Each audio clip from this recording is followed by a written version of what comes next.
shall teach knowledge, make them understand, Doc? Who shall teach knowledge, make them understand, Doc? Who shall teach knowledge, make them understand, Doc? Line the phone line, make them understand, Doc? Y'all ready for church? I know we're a little late today. Hey, y'all want to know something? We are not going to keep doing this. Meaning we're not going to keep starting at 1:45. Our start time is 1 o'clock. Don't worry about it. We're going to make that happen. Why y'all laughing at me? Study to show thyself approved. I'm just saying, we not. But look, though, I would say this. I would like to thank everybody for all I'm just trying to show over these eternal past couple life. years because it has been a little rough. This burning all in I just want to let y'all know that teach knowledge, make them understand. Brother Elijah will be here tomorrow. He's in New York right now. He'll be here tomorrow. And the reason he's coming to be here tomorrow, I think he's going to actually start for a good. So, you know what I'm saying? Be prayerful about that. Yeah. So be prayerful about that. And hopefully, you know what I'm saying, we can stop this and fabulous churches, all that kind of stuff. But we've been rocking out though. And I like to appreciate everybody's efforts. And let's have church and learn something today. That's what we've been doing. So we're going to go ahead and prepare to open up. You got us, bro? All right, let's stand face Jerusalem. Oh man, here we go. See, that's that traveling church stuff, man. I'ma read it right. Change every week. Show thyself approved. You got to read it right. Every day hell. I'm just trying to show eternal life. I'm just trying to show eternal life. This burning all in midnight. Who shall teach knowledge, make them understand, Doc? Who shall teach knowledge, make them understand, Doc? Who shall teach knowledge, make them understand, Doc? Line upon line. Who shall teach knowledge, make them understand, Doc? Who shall teach knowledge, make them understand, Doc? Who shall teach knowledge, make them understand, Doc? Line upon line, make them understand, Doc? Mighty one of Jacob, King of Kings, the Lord of Lords. In Jesus' mighty name we pray. In Jesus' mighty name we pray. Amen. Amen. Today's scripture reading comes from Psalm 34. Open script and I'ma read it right. Study to show thyself approved. You got to read it right. Every day hell. I'm just trying to show eternal life. I'm just trying to show eternal life. This burning all at midnight. Who shall teach knowledge, make them understand, Doc? Who shall teach knowledge, make them understand, Doc? Who shall teach knowledge, make them understand, Doc? Line upon line. Who shall teach knowledge, make them understand, Doc? Who shall teach knowledge, make them understand, Doc? Who shall teach knowledge, make them understand, Doc? Line upon line, make them understand, Doc?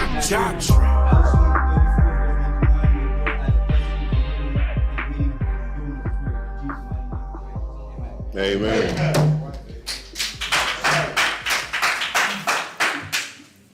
Don't know. Open script and I'ma read it right. Study to show thyself approved. You got to read it right. Every day hell. I'm just trying to show eternal life. I'm just trying to show eternal life. This burning all at midnight. Who shall teach knowledge, make them understand, Doc? Who shall teach knowledge, make them understand, Doc? Who shall teach knowledge, make them understand, Doc? Line upon line. Who shall teach knowledge, make them understand, Doc?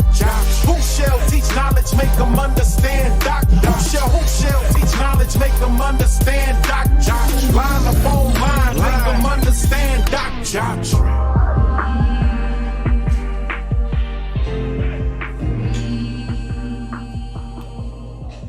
Delivered, I found joy. Open script and I'ma read it right. Study to show thyself approved. You got to read it right. Every day hell. I'm just trying to show eternal life. I'm just trying to show eternal life.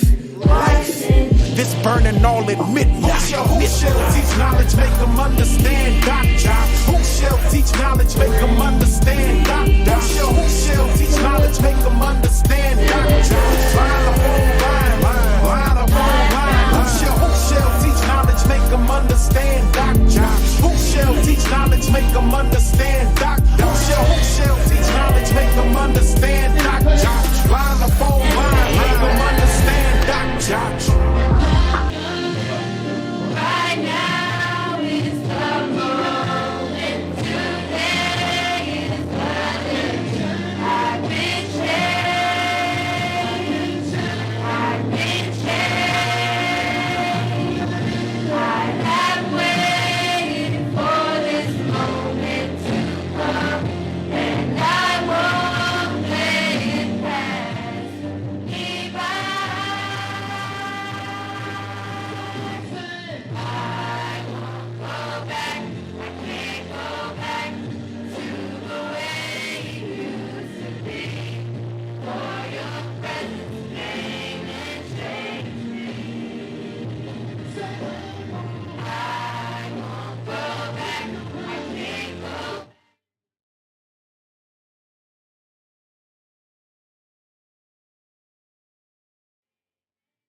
presence came and changed me.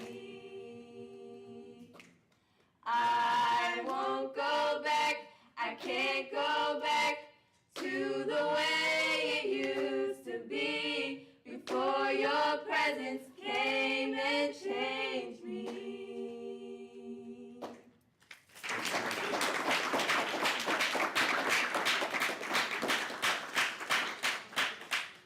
Praise the Lord in Jesus' name.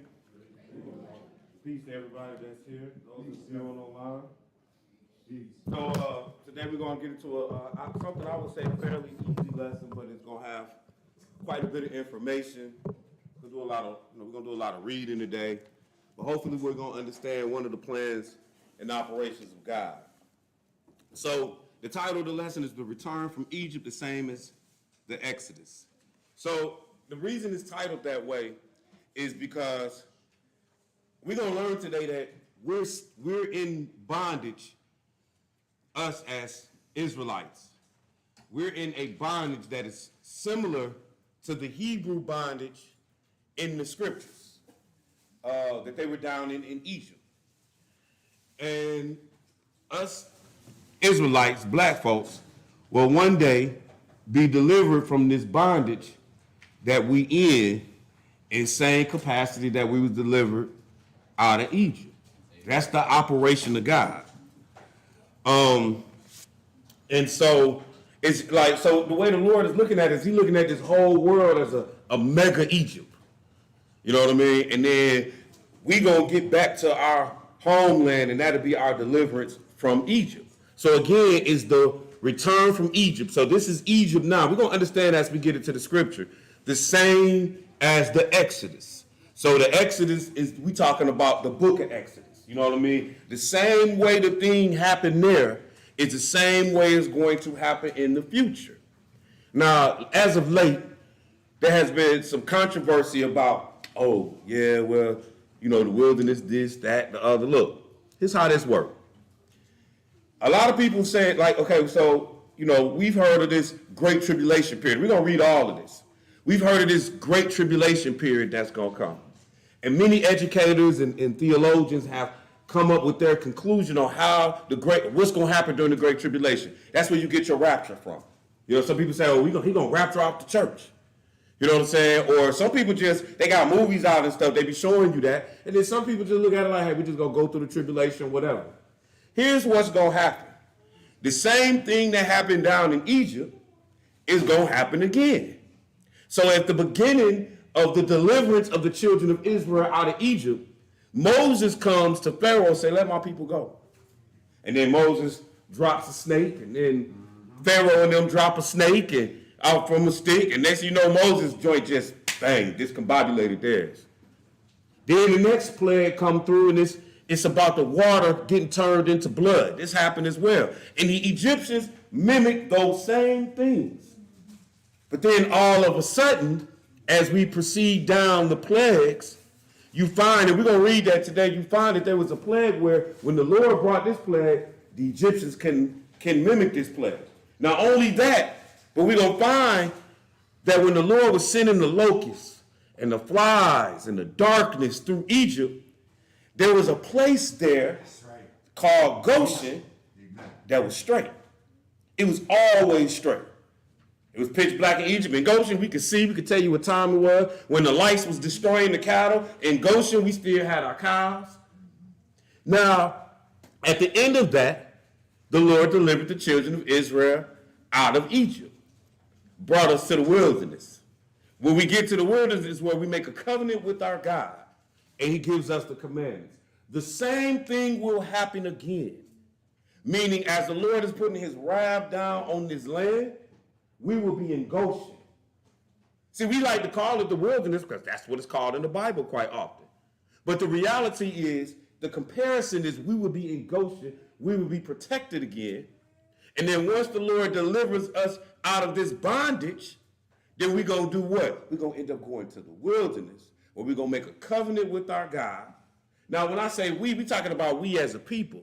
Because what we're going to learn today is that we as individuals in this room, we're hoping that once we leave Goshen, that we're going to get our salvation Same as the children of Israel. When you go in Exodus 16, he told them, he was like, come see the salvation of the Lord.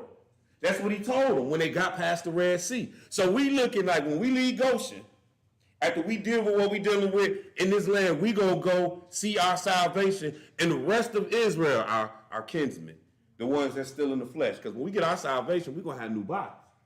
Then they gonna be down in the wilderness, and we gonna help the Lord make a covenant with them, just like the Lord made a covenant with us in the wilderness when we was out there for 40 years. This time it ain't gonna be 40 years.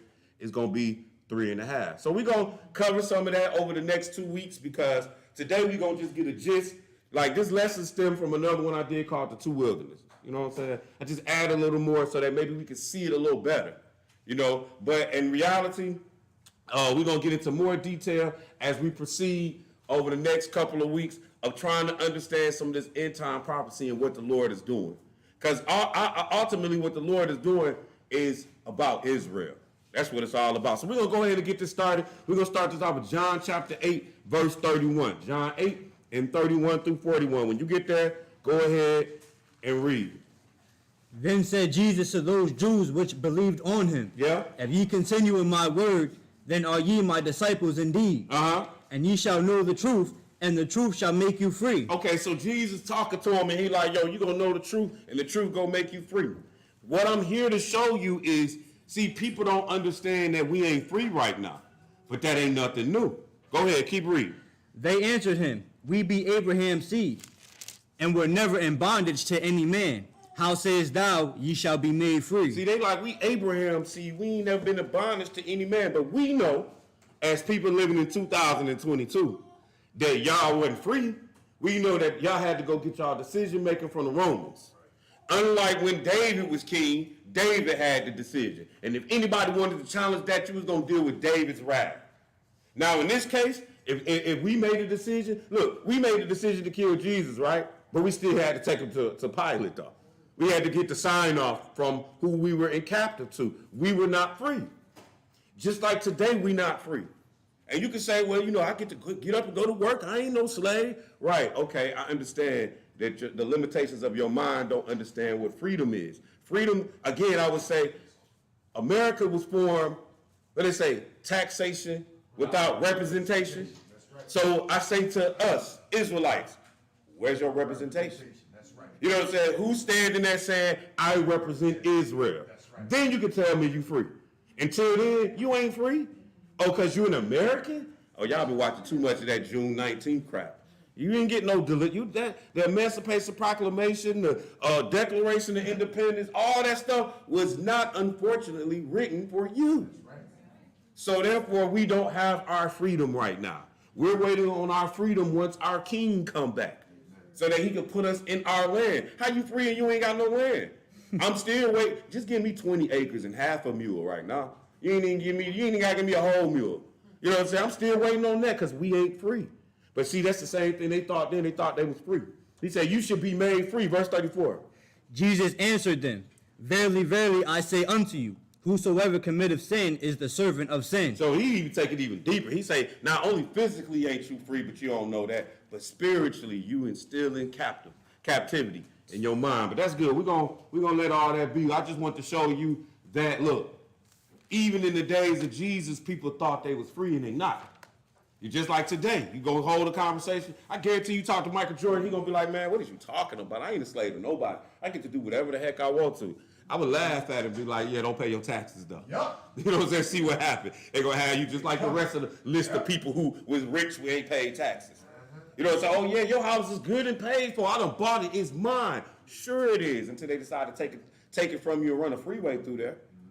I ain't even talking about just, I'm talking about, that ain't got nothing to do with taxes. My great-grandma and great-granddaddy, they owned the house way back in the day, and they decided to run the freeway through her land and was like, yo, you out of here. So then how free is you? So anyway, let's go to Deuteronomy 28 now. Deuteronomy 28. Deuteronomy 28. We're going to try to move through this fairly quick. I know we starting late, but we ain't going to cut none of this. And we're going to learn this today. We're going to understand this. We're going to comprehend what the Lord is doing. All right? Deuteronomy 28. So Deuteronomy 28 is the chapter that talks to Israel and says, look, Israel, I'm going to give you these commandments. If you keep my commandments, then I'm going to give you these blessings while you're in this land that I promised to your father Abraham. Not all the land, but most of the land. Meaning, when I say not all the land, because we're going to see today, he promised Abraham a whole lot more land than what was given to the children of Israel. But what I'm getting at is, he's saying, look, if you keep my commandments in this land, you act right, keep my Sabbaths in this land, then I'm going to bless you. I'm going to bless the field. I'm going to bless everything about what you got going on. But if not, I'm going to curse you. And the curses are going to continue to plague you worse and worse until we get to the final of the curse. Verse 68. Go ahead. And the Lord shall bring thee into Egypt again with ships. Yeah. Now look, we had walked out of Egypt, crossed the Red Sea. Right. Exodus 16, when we got there, I keep referring back to that. You can put it in your notes or something, because there's stuff in there that you need to know, which is when Exodus 16 came, he was like, yo, they got to the Red Sea. He was like, come see your salvation now. So we had just left Egypt, all right? But we walked out of there. He said, and the Lord said, I shall bring thee into Egypt again with ships. So this Egypt is a representation of bondage. And the Lord is saying, I'm going to take you out of this bondage. I'm going to bring you back into bondage and ships. That's the transatlantic slave trade. That's what that is. We were brought back into bondage on ships. Go ahead, keep reading. By the way whereof I spake unto thee, thou shalt see it no more again. And we don't ever see our land. No, let me tell you how cold we don't see our land. We don't see our land so much, we think Africa is home. Africa ain't your home. I'm sorry, y'all, for y'all that love the African medallions and y'all love peace to the motherland and stuff. That's the Hamite land. God had gave you a better land. He gave this one little nation the land that we're going to see in a little bit, from the Nile River to the Euphrates River. One little nation he gave that to. See, Africa is split up into a whole bunch of nations. But he said, I'm going to give Israel, I'm going to give them the middle, man, so everybody can come down to Israel and worship. That's what it's really about. That's what we're going to learn today. That when it's all said and done, everybody going to meet right there in the center of the earth, what the world like to call the Middle East, and they're going to worship God there. But go ahead, finish that. And there ye shall be sold unto your enemies for bondmen and bondwomen, and no man shall buy you. Right, nobody's going to deliver us out of this bondage this Egypt that we in. Has nobody, and look, we done had all type of revolutionaries start. Yep. Marcus Garvey, nothing. Yep. Nat Turner, dead. Martin Luther King, Malcolm X, no show. You understand what I'm saying? Like, anytime somebody try to deliver us out of this, no, the Panthers, oh man, that was dead, on drugs, prison. Like, you ain't free. And if we decided, let's say Israel, the Church of Jesus, decided, like, we're going to all come together, we're going to take up arms. Man, don't say that too loud. They're going to kill us. Man, they're going to blow it up. I'm just trying to let you know. They're going to have you on the FBI, CIA list. Next thing you know, they're going to either pick us off one at a part, or they're just going to bomb us all together. Because this they land. You're not free in this land. You cannot say, I want to buy up Putnam, Georgia. That's what a man once did. And say, yo, I'm going to put pyramids on this land. That's what a man once did. And I'm going to be free right here. Because you know what ended up happening? When he was down there breaking the law, man, the state government ran through there, took it all from him. So it don't matter what you buy. None of that. You're not free here. Just period, point blank. Deuteronomy 30. So the Lord is saying, look, I'm going to send you in Egypt again on ships. But then afterward, he going to make a statement. Deuteronomy 30, verse 1 through 8. Deuteronomy 30, verse 1 through 8. When you get there, take off, my brother. And it shall come to pass, when all these things are come upon thee, the blessing and the curse, which I have set before thee. Go ahead. And thou shalt call them to mind among all the nations, whither the Lord thy God hath driven thee. Right, so like wherever the Lord, looks, he talking to Israel, he said, you're going to call to mind throughout all the nations where I done drove you out to. See, we done got drove out to the point we don't even remember where we supposed to be. But go ahead, keep reading. Verse 2, and shall return unto the Lord thy God. He said, so once we get here and we start returning back to the kingdom of God. Go ahead. And shall obey his voice according to all that I command thee this day. Yes, sir. Thou and thy children, with all thine heart and with all thy soul. Then what's going to happen, my brother? That then the Lord thy God will turn thy captivity and have compassion upon thee, and will return and gather thee from all the nations, whether the Lord thy God have scattered thee. Yes, sir. If If any of thine be driven out unto the outmost parts of heaven, from thence will the Lord thy God gather thee. He talking to the children of Israel, and he said, look, from where the utmost parts of heaven, we're talking about the earth. Anywhere you at, if you in Antarctica, Greenland, Iceland, America, Brazil, Argentina, I don't care where you are, when I come back, I'm going to bring you back to me. This is what the Lord is saying, and we're going to see this today. Go ahead. And from thence will he fetch thee, and the Lord thy God will bring thee into the land which thy fathers possessed, and thou shalt possess it, and he will do thee good and multiply thee above thy fathers. And the Lord thy God will circumcise thine heart and the heart of thy seed. So notice at verse 6, he says, so then he going to gather you, and then he said he going to circumcise your heart. This is him coming into a covenant with us when he does this. He's going to take the bad skin off our mind, because our heart just a vessel that pump blood. He don't care about that. He's talking about our brain when he talk about your heart. And he said, I'm going to circumcise your heart. You know what I'm saying? So we're going to get you right is what he's saying when he bring you back. Because we had jagged it up. Now we all doing this in Deuteronomy. And the reason I'm saying we doing this in Deuteronomy is because I need you to understand that God had already planned, plot, and strategized how he going to hold this down from day one. That's why we can see in Deuteronomy us getting thrown out the land and brought back to the land. What verse are we at, bro? The middle of 6. Go ahead. To love the Lord thy God with all thine heart, and with all thy soul, that thou mayest live. And the Lord thy God will put all these curses upon thine enemies, and on them that hate thee. So at the end of the day, what we learning and what we seeing is that, look, the Lord going to go back to Egypt again on ships, and then we also see that the Lord going to regather Israel out of this captivity. Now, with that being said, it's a process to all of that. And it wasn't going to happen overnight. Let's go to Acts chapter 1 now. Acts chapter 1. Was not going to happen overnight. This deliverance that we're going to get from this land, I'm talking about from all the lands we at.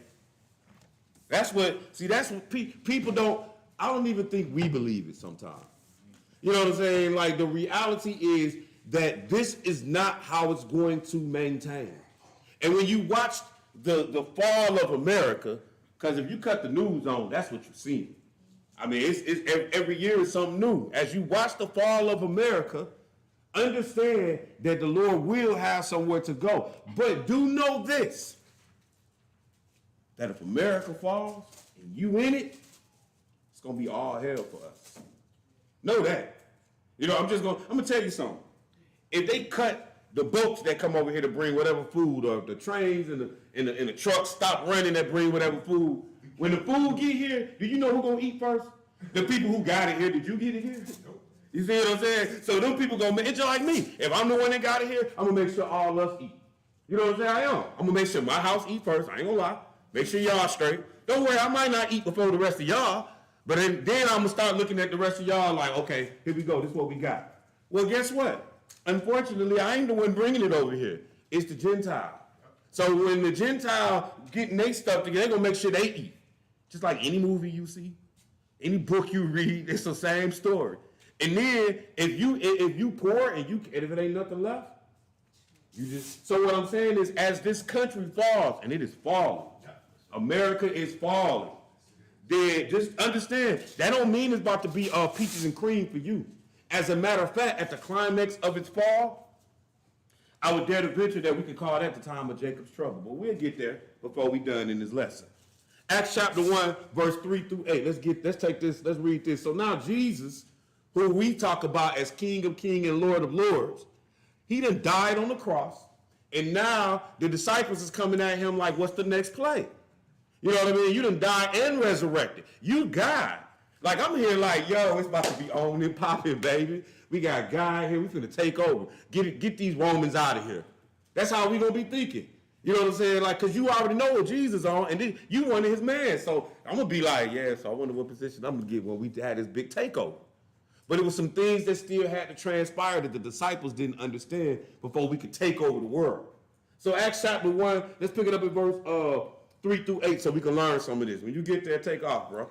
To whom also he showed himself alive after his passion by many infallible proofs. Saying this is Jesus. Jesus showed himself alive after he had died, but with a lot of proof. You know what I'm saying? But besides just the walking through walls.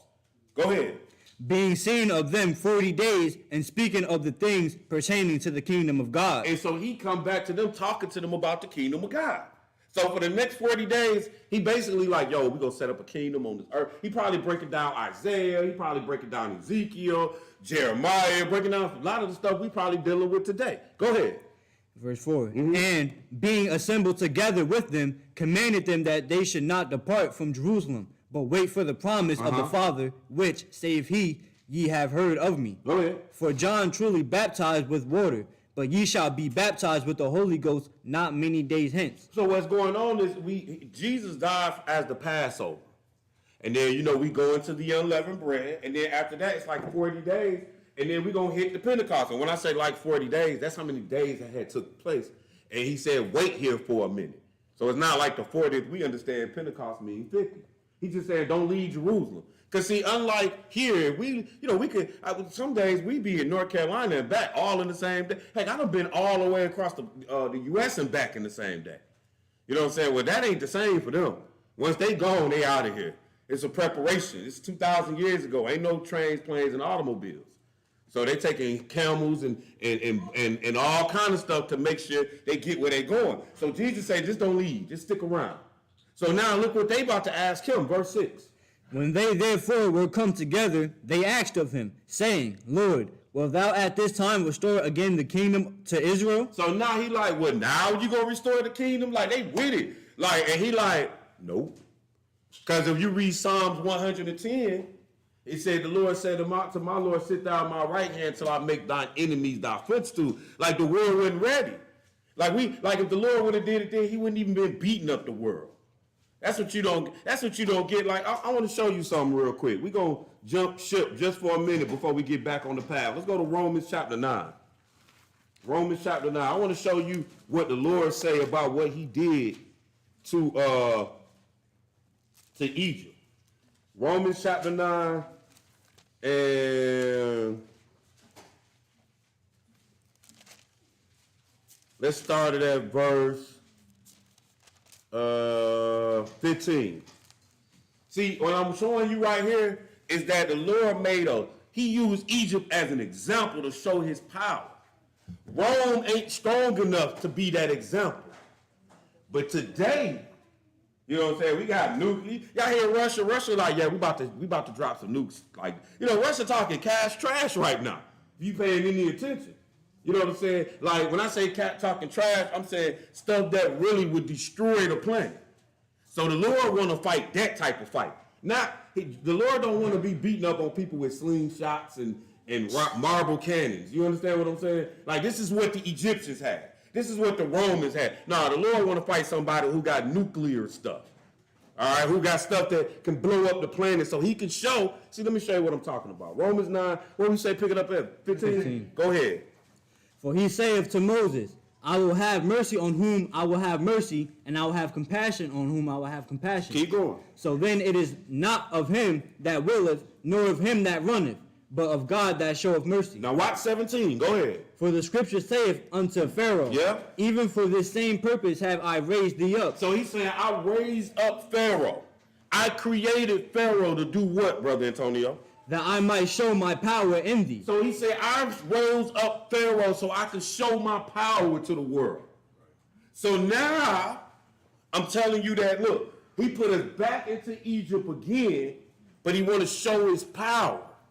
So he's not going to kick the Romans' butt. So when they ask it, because you see it's a greater power than the Romans. Are y'all following what I'm saying? Yes, sir. All right. So then he said, I'm going to kick somebody else's butt. Let's go see who butt we're going to kick next. Luke chapter 21.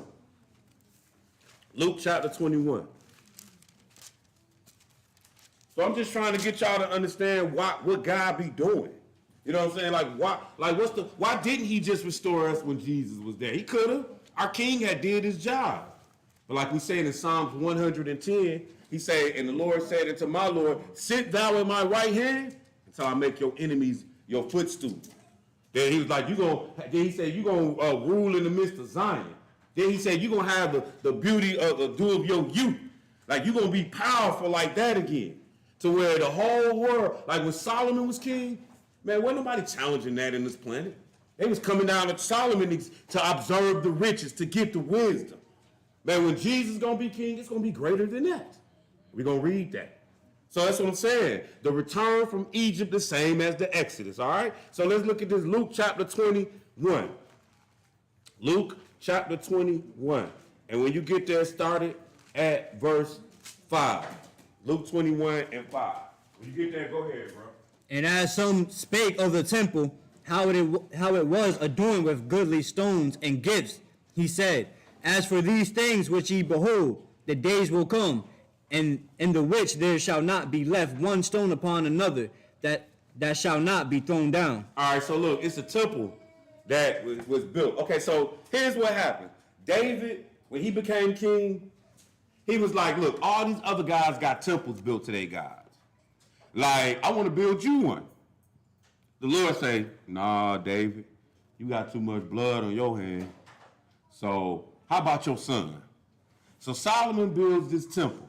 Temple cold too, ivory throne, gold, laced in gold. You know what I mean? Like just gold. They say with so much gold, there was like gold, like dust, like dirt. You know how you walk outside and there's dirt all in the ground? It's like gold all over there. The temple was so cold, they had banquets every day where they was drinking out of gold cups. Not styrofoam, not plastic. That's what we use. You know what I'm saying? Right, they was drinking out of gold. So they was balling, whatever you wanted, they was getting it all the way large. But then, as time progressed, we began to continue to break the commandments. The Lord starts snatching stuff.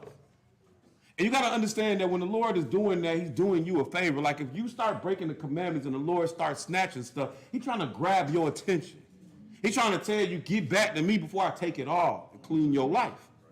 So eventually, Israel lost it all, including our life, we can say. And he put us into captivity. The captivity was the Babylonian captivity. And that temple that David had built was destroyed.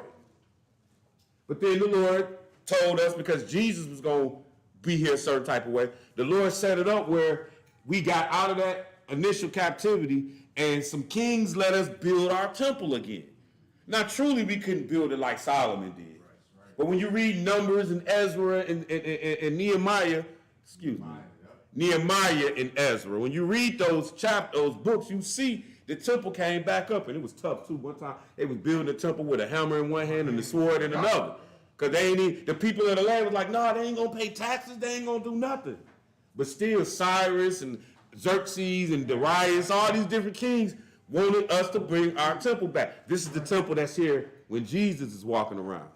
So now when Jesus is walking around and they see in that temple, the disciples is like, yo, you see the temple? Like they like, yo, we rebuilt it. Like, because really they understand the temple need to be here for the Lord to come back.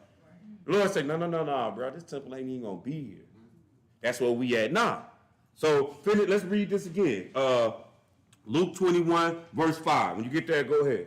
And as some spake of the temple, how it was adorned with goodly stones and gifts, he said, as for these things which ye behold, the days will come, in the which there shall not be left one stone upon another, that shall not be thrown down. So he's saying this place is going to get discombobulated. Go ahead.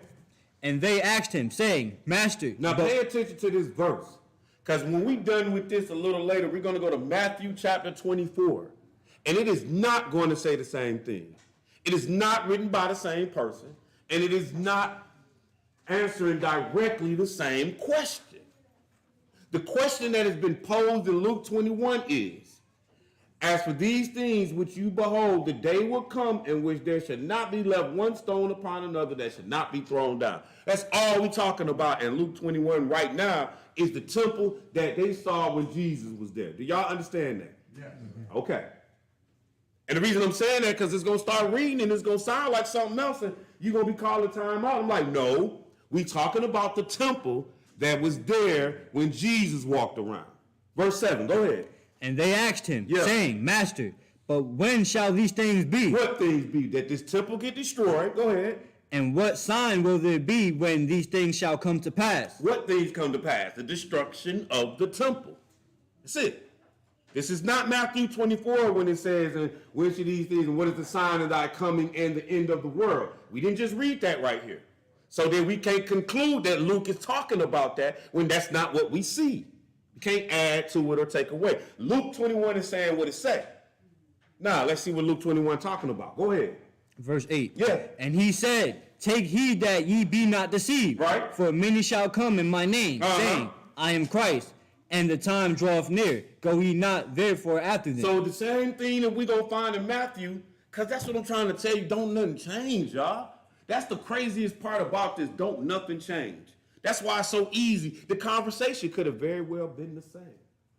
Like Jesus could have ran it all down. We're going to see that here. Jesus could have ran it all down. As a matter of fact, I'm pretty sure the conversation was the same. Jesus was running it all down, what's happening to this land that he's in. The one that, by the way, he said, well, we'll read what he said a little later when we get to Matthew. But go ahead, keep reading. Verse 9. But when ye shall hear of wars and commotions, be not terrified. For these things must first come to pass, but the end is not by. Right, so he's saying, and even, here's the crazy part about it. Even in the land of Jerusalem, after this time period, it was wars, commotions, all that. We're going to see some of that today. But he said the end is not by and by. We're not done yet. Go ahead. Then said he unto them, nation shall rise against nation, and kingdom against kingdom. Notice how I didn't say nations shall rise against nations and kingdoms against kingdoms, because it ain't a whole bunch of them yet. Keep reading.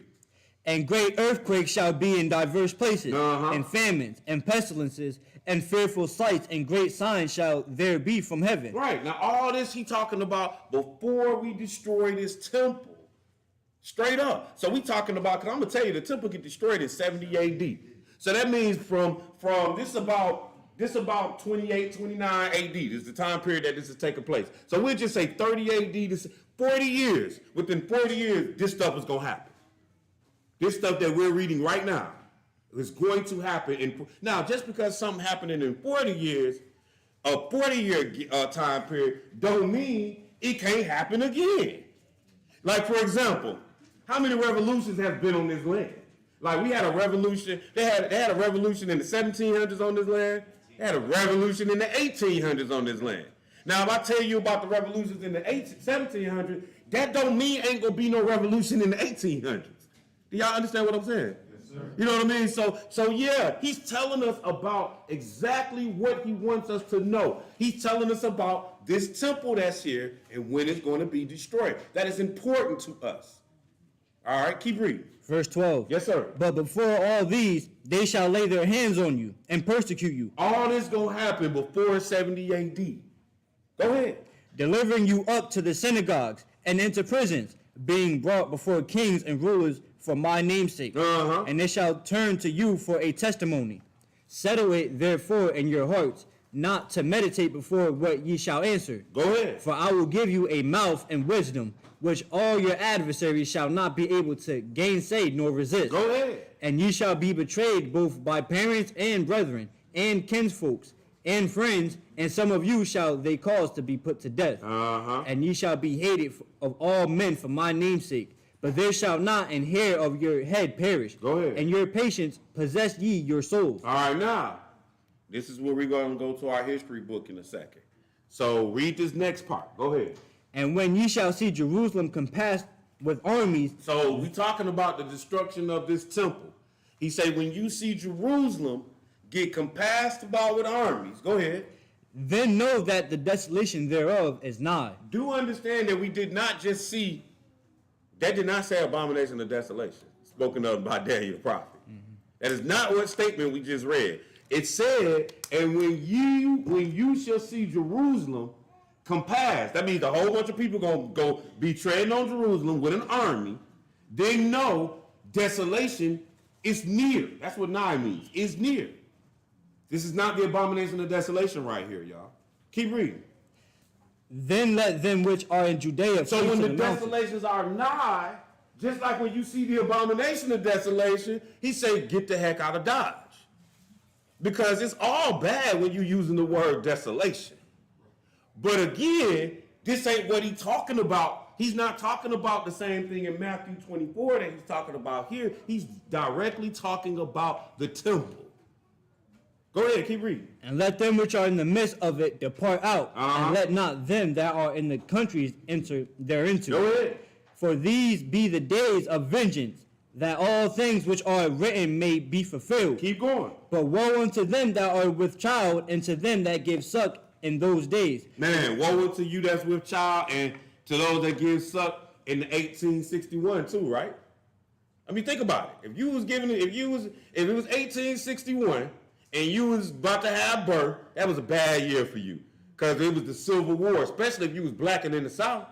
That would have been a bad time for you. You understand what I'm getting at? Meaning, just because you use a statement more than once, don't make it, oh, this got to be saying the same thing that this has got to be. No, right. It's relevant to what it's talking about. So if you was about to have a child around 70 AD, we're going to put the date on it. Woe unto you. Just like if you're going to have a child around the abomination of desolation. Woe unto you. Go ahead, keep reading. For there shall be great distress in the land. And he says, so now what's going to happen in the land is going to be a great distress in the land.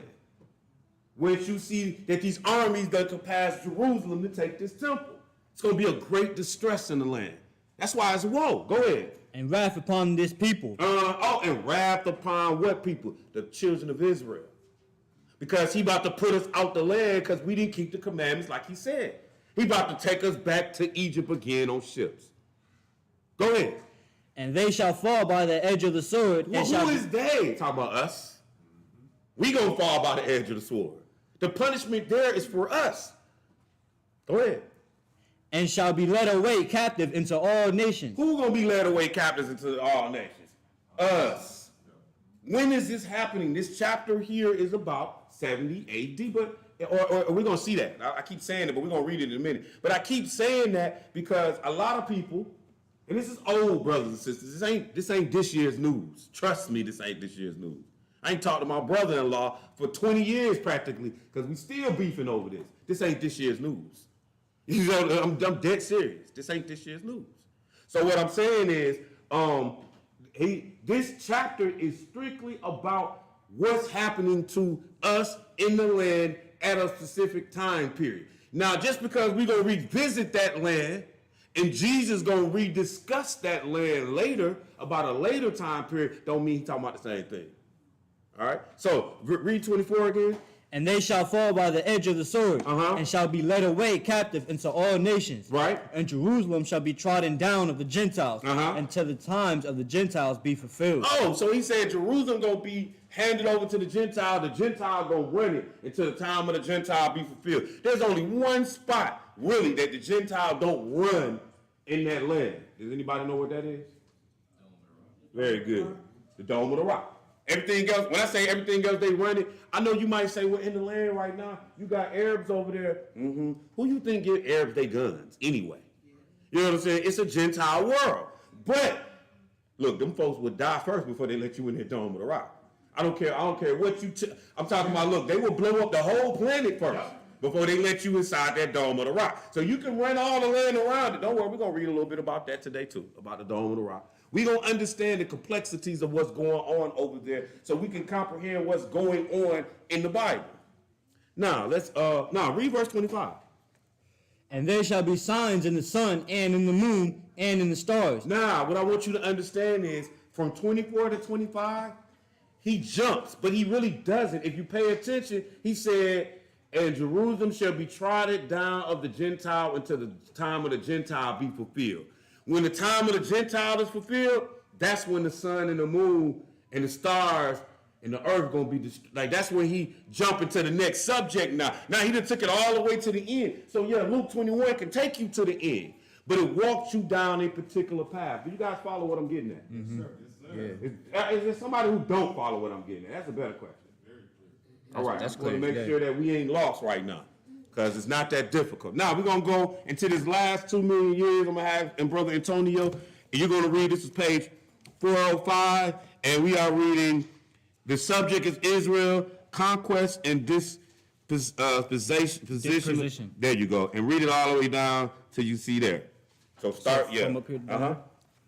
Israel was the first of the 2 Jewish states to fall to an outside power when it was conquered by Assyria in 722 BC. All right, so the first time Israel had drama was 722 BC.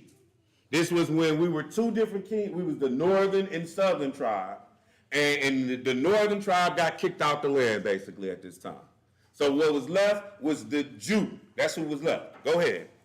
After Assyria's fall, Judah was conquered by Babylon. Now, Judah, if you go to Chronicles chapter 36, you will see Judah being conquered by Babylon. These are all things that we've already studied here. We will continue to study on them, so we're not going to just go everywhere with this today. But I'm going to give you the point of reference. 2 Chronicles 36, you will see the children of Israel going into Babylonian captivity. Go ahead. This Babylonian captivity lasted for 50 years. When the Persians under Cyrus the Great destroyed Babylon in 539 BC. So now Babylon get destroyed. We still in Babylon. The Persians, the Medes and the Persians take over. They decide to get us back in our land. They basically tell us, y'all can go back home. We doing a walk in history right now. Okay? So now the Medes and the Persians, so who are the Medes and the Persians? If you ever watched the movie 300, when you see that big tall gold king, he's a Medes and a Persian. Whenever you see, when they show you movies that's like ancient, but it's not Rome or Greek, that's typically Persian. That's that time period. Okay? But go ahead, keep reading. The Jews were allowed to return to their homeland and rebuild Solomon's temple in Jerusalem. So we were allowed to come back during the Medo-Persian Empire. And we were allowed to build the temple that Solomon had built. This is the temple that Jesus saw. This is the temple we was reading about in Luke 21. Go ahead. But they did not regain full independence. Notice what it said, but we didn't get full freedom. We didn't get full liberty. We didn't get full independence. Go ahead. Persia was conquered by Alexander the Great in 332 BC. So now the Persians, we've gotten back to our land, and now the Greeks. Alexander is a Greek. His father was Philip the Macedonian from Macedonia. And then he is the first of the Greeks. Okay, go ahead. And after his death, two Greek dynasties battled for the division of his conquest. The Ptolemies controlled Israel until 200 BC, when they were driven out by the Seleucid ruler Antiochus. You're doing Antiochus good. the third, a Jewish revolt in 141 BC, led by Judas Maccabees. All right, so now, because we talking about the history of Jerusalem, so we went from the Greeks was ruled, well, the Babylonians. Then we saw the Medes and the Persians. They let us get back into the land. Then the Greeks came, and what we learning is Ptolemy was ruling, but then here come Antiochus. Now he gonna try to rule differently in Jerusalem. Go ahead. The Maccabee dynasty held. So while when that guy Antiochus, or however you say his name, was ruling, now the Maccabees and that family and stuff came and we revolted so that they wasn't ruling the way that they was ruling. When Antiochus Epiphanes was ruling in the land, like he was like an abomination of desolation. Like he was making us do all the ungodly stuff. Okay? He's the one, they say he sacrificed a pig on the altar, and we bucked against him. And we won. That's what happened. We won. So it don't even matter what he did. He didn't even get to last with it. You know what I'm saying? Because we overcame that through the Lord and the family of the Maccabees. We can say that. That's the book of the Maccabees. You can read that story in there. That is in what we like to call the Apocrypha. You know what I'm saying? That's a historical, not a biblical, but a historical reference point. Go ahead. The Maccabee dynasty held power for 70 years before it was overthrown by the Romans. So you see, we still talking about Israel. The Maccabee dynasty ruled until the Romans overthrew it. So we talking about Israel, and it's showing you who running Israel. Now, we was in the Bible, and it say until the time of the Gentile be fulfilled, meaning until it's over. Rome running it. Go ahead. Rome ruled Israel through a series of puppet kings. Under one of these kings, Herod Antipas, Jesus Christ embarked on his mission. All right, so now Herod is in Jerusalem during the time of Jesus Christ. All right, it said Rome ruled Jerusalem with puppet kings, meaning kings they can control. Kind of like being a governor of Pennsylvania. You still got the president of the United States that's running it. Okay, kind of like that, you know. All right, go ahead. The Jews could never reconcile themselves to Roman rule. We ain't like it. We ain't like Roman rule. That's why when we read in Acts chapter 1, it was like, yo, will you now restore the kingdom? Like, because we wasn't never trying to be under nobody else's thumb. Go ahead. And in AD 66, revolt broke out. So now a revolt broke out in 66 AD. History gonna identify this revolt. Go ahead. Fomented by a group called the Zealots. Rome's reaction was harsh and brutal. Jerusalem fell to the Roman legions in AD 70, and the city's temple was again destroyed. So that's when the temple got destroyed in 70 AD. Now you can actually go to your phone and go to Google or whatever you use and ask me like, what happened in 70 AD? It's gonna tell you. That's how significant this event is in history. Go ahead. The remnants of the rebel forces held out at Masada until AD 73, when they took their own lives rather than fall into Roman hands. Be a little more. The Jewish spirit was not yet crushed. The Jews rose again in AD 132 through 5. Right, 132 through. They re-rose again, but really, read a little more. I'll tell you what that's about. Go ahead. Rome's reaction was even more severe. Many Jews were forcibly deported and their lands laid waste. Thus began the great diaspora of the Jews. Right, so basically at that particular time period, what we said, what was it, 132, 135? Yeah. That's pretty much, after that, when you go read history and you read about a Jew, it ain't you. Yep. You know what I'm saying? Like that's right. Like before then, when you read about some Jews, it's you. But at that point, after that, it ain't you no more. That's how bad we got wiped out, okay? And he said that was 70 AD when it was like, yo, and they should fall by the edge of the sword, and they should be led away captive into all nations, and Jerusalem shall be trodden down of the Romans, that's the Gentile, until the time of the Romans be fulfilled. Now, the reason I'm using Romans instead of Gentiles is because when we get into the Bible, we see that, yo, Rome's still here. We're going to see that today. Let's keep it moving. Now, let's go to Genesis chapter 15. Back to our Bible, Genesis 15. That was last 2 million years. Yes, sir, that was last 2 million years. Page 405, we looked up Israel. That's where that was. I think it was like the second or third. It was under conquest and dispositions. Conquest and dispositions. That's where that was, and that was in the historical Reader's Digest. The last 2 million years. Page 430. 405. 405. Yep. And that is only a history book. I think it's on the handout too. Yeah, it is. Thank you. Yep. Some of it, but not all of that information. We're going to go to Genesis chapter 15. Genesis chapter 15, we're going to read something here. Boy, man, if y'all stick with me, we're going to be clear when it's all done. I'm just trying to show you what God got going. You know what I'm saying? Like, this is what we talking about today, believe it or not. It's the kingdom stuff right here. Because this is where the kingdom going to be. And this is the kingdom operation that we talking about today. Because even once we get to talking about tribulations and wildernesses and all this is all relevant to what God is doing in the end and at the beginning. The end of this world and the beginning of the next. We'll get there. We'll understand. Genesis 15, verse 18.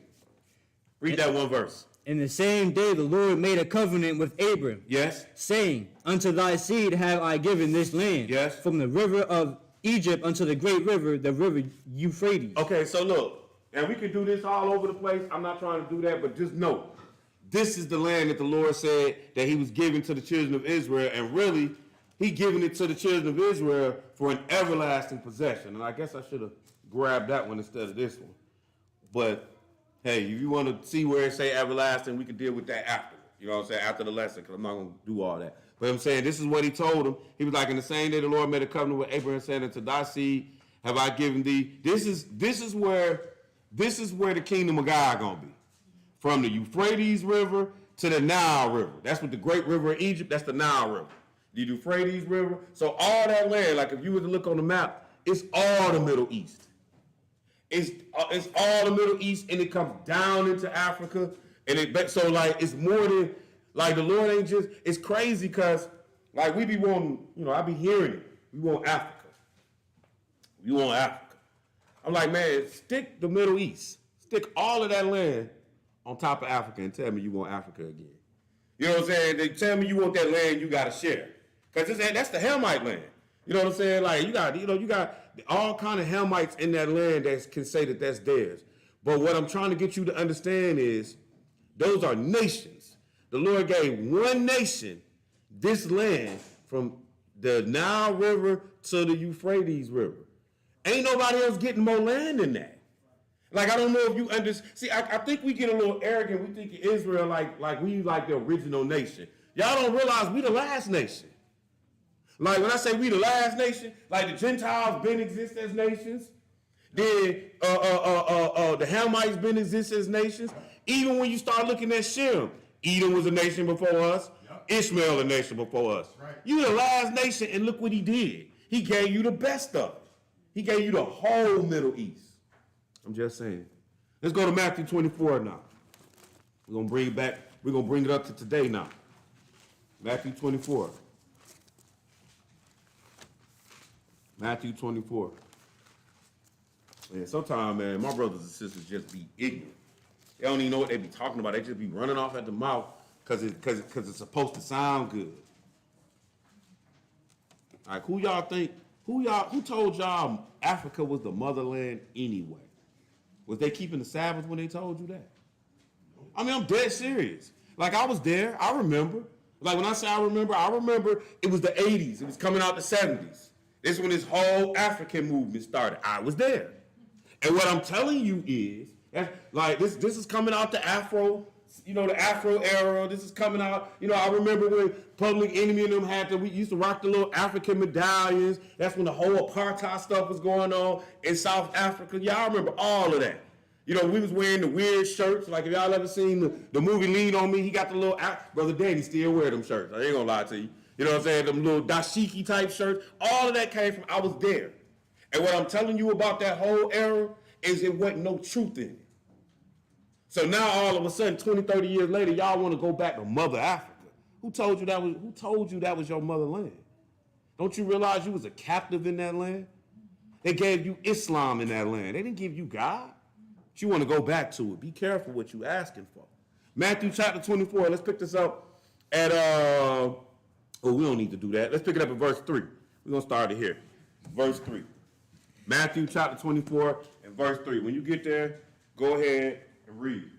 And as he sat upon them. Do me a favor.